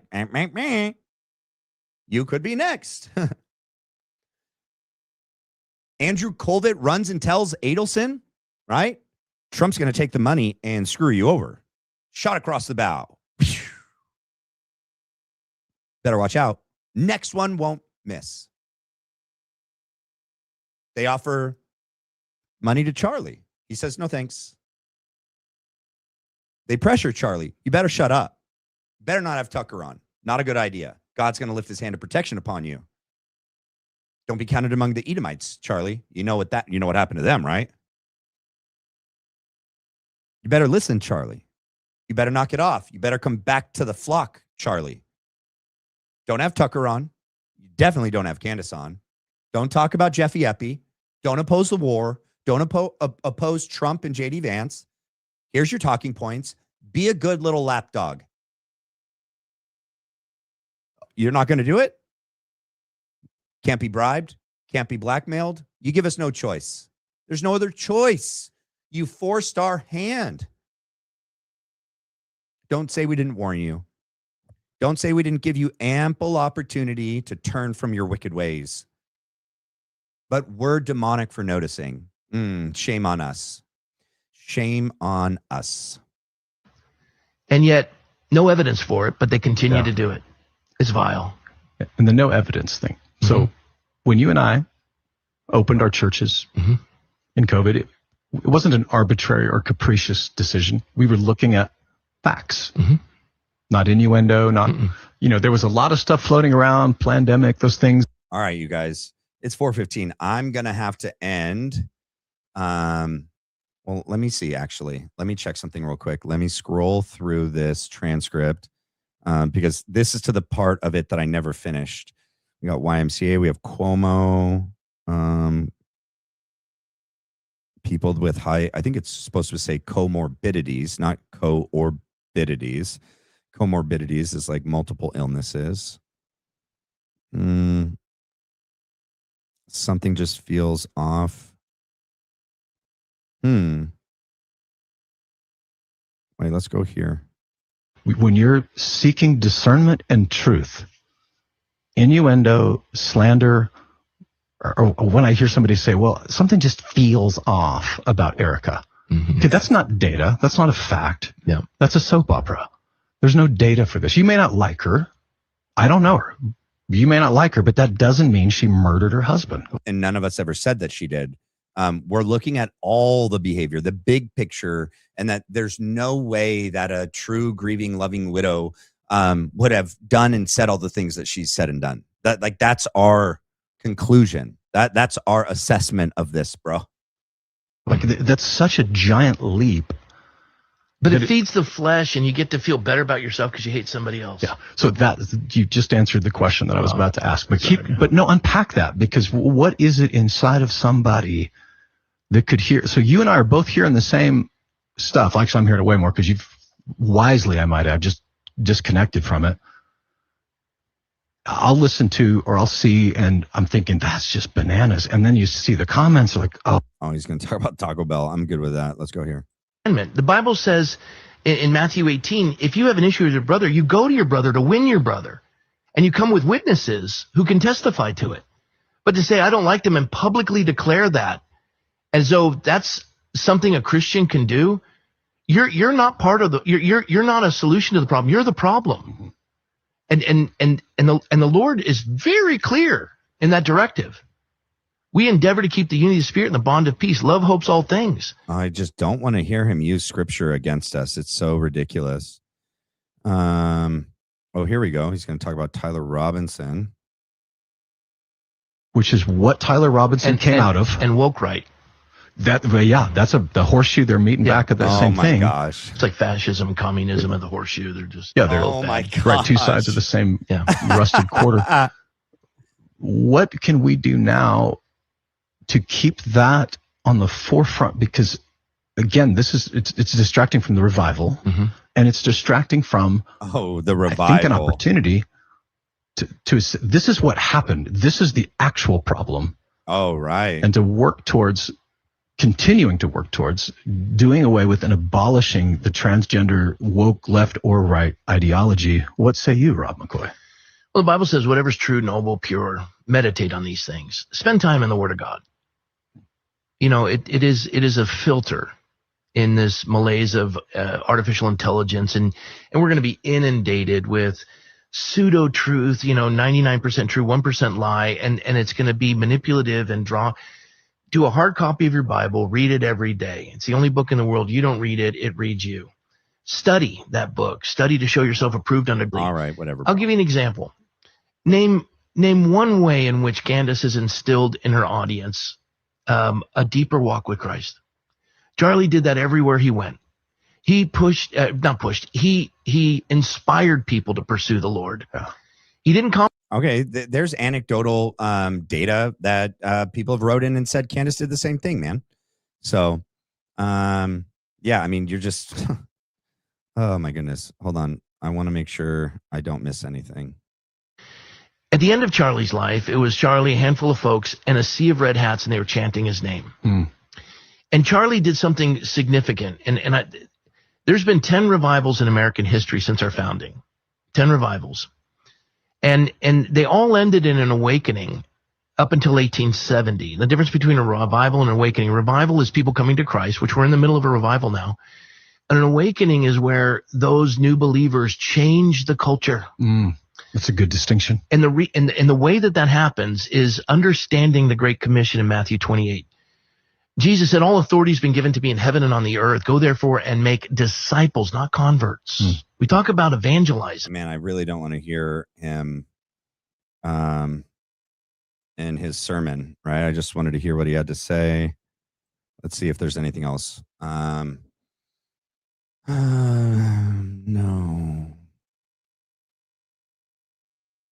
I'm just going to make sure.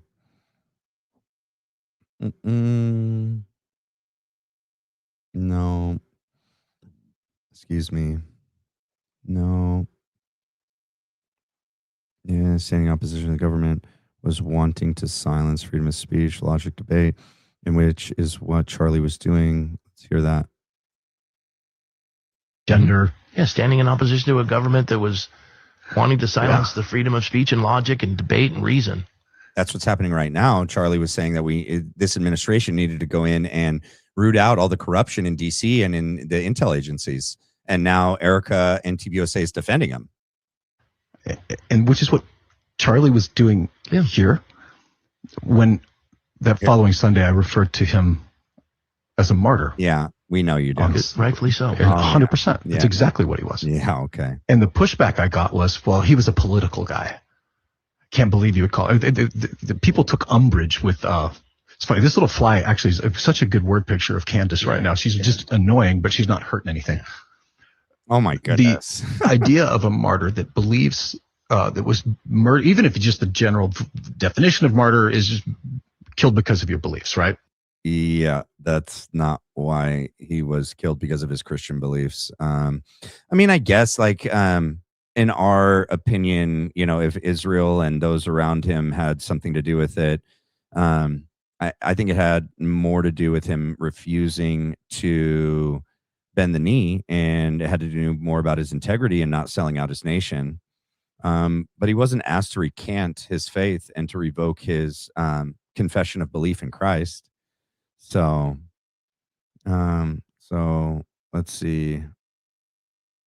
Jack, thanks for inviting me, but you want this guy, Charlie Kirk, he goes political.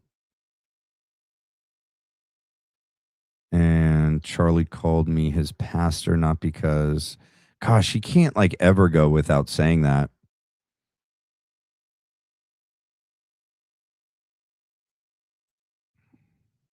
And Charlie called me his pastor, not because, I'm gifted in any capacity, but because we know he that. was loyal. And he said, Rob, you were the first one who gave me permission to implement my Christian faith into the political arena, that I could lead with it. And you gave me an example of doing that. And it was serendipitous how we met. But it was something Charlie was already going to do in time. So thank you for the compliment. But honestly, it's hard to receive it. I feel like Charlie invited me into his world. And it was amazing to see. Now, your question was what's going to happen with Turning Point. Charlie was visionary, and there'll never be another one. Yeah. There's a lot of young folks out there that are rising to the occasion. They're not ready yet. Yeah. Okay. Hold on. On Charlie's death, and been nonstop busy now doing with Pastor Sohn, and I went back over to Israel a couple times. And I bet. Here's another one. You know that you're on the wrong side when your only response to someone's comment is an ad hominem attack. Yeah. And you come back with the same statement. You're being funded by Israel. Unlike some people I know, I do have receipts. And hear me, I have never received a dime from Israel. It doesn't matter how many times I say that. That's the only response you can get, because you just have a house of cards that's falling apart. Yeah. Never received a dime. Yeah. I've gone over there every time on my own penny. Yeah, I've been also referred to as a paid foreign People can be operative, paid in which I'm other like, ways. I must suck at this because I've not gotten any money for this. I don't have any money. Okay. Let's compare bank accounts to whoever's complaining about that. Right. And where are you getting your money? I mean, I'm not asking about Yeah. any of your sources, but I know one thing: I don't have any sources, and I don't have any money. Right. And I got to tell you, from what I understood, they were offering $7,000. I cost a lot more than $7,000. Like that's nice, but that's cute. I'm not selling my soul for $7,000. As he licks like a serpent. That's weird. Look at those eyes pushing on his temple. So for a guy that just said, I don't have any money, right? And he goes, $7,000 can't buy me. But there is a price. It's just higher than $7,000. What to do with that? All right, you guys. I got to take a break before tonight's show with Mason LeMay. If you guys haven't done so already, please do me a favor, hit the like and hit the subscribe. Also, if you'd be a doll and write a comment, throw an emoji underneath the video, I really appreciate it. It's the best way to help support the channel for free. Yeah. And then I'll see you guys tonight at 6 p.m. Pacific Standard Time. All right, you guys. Love you guys. Have a great night. See you in a couple hours.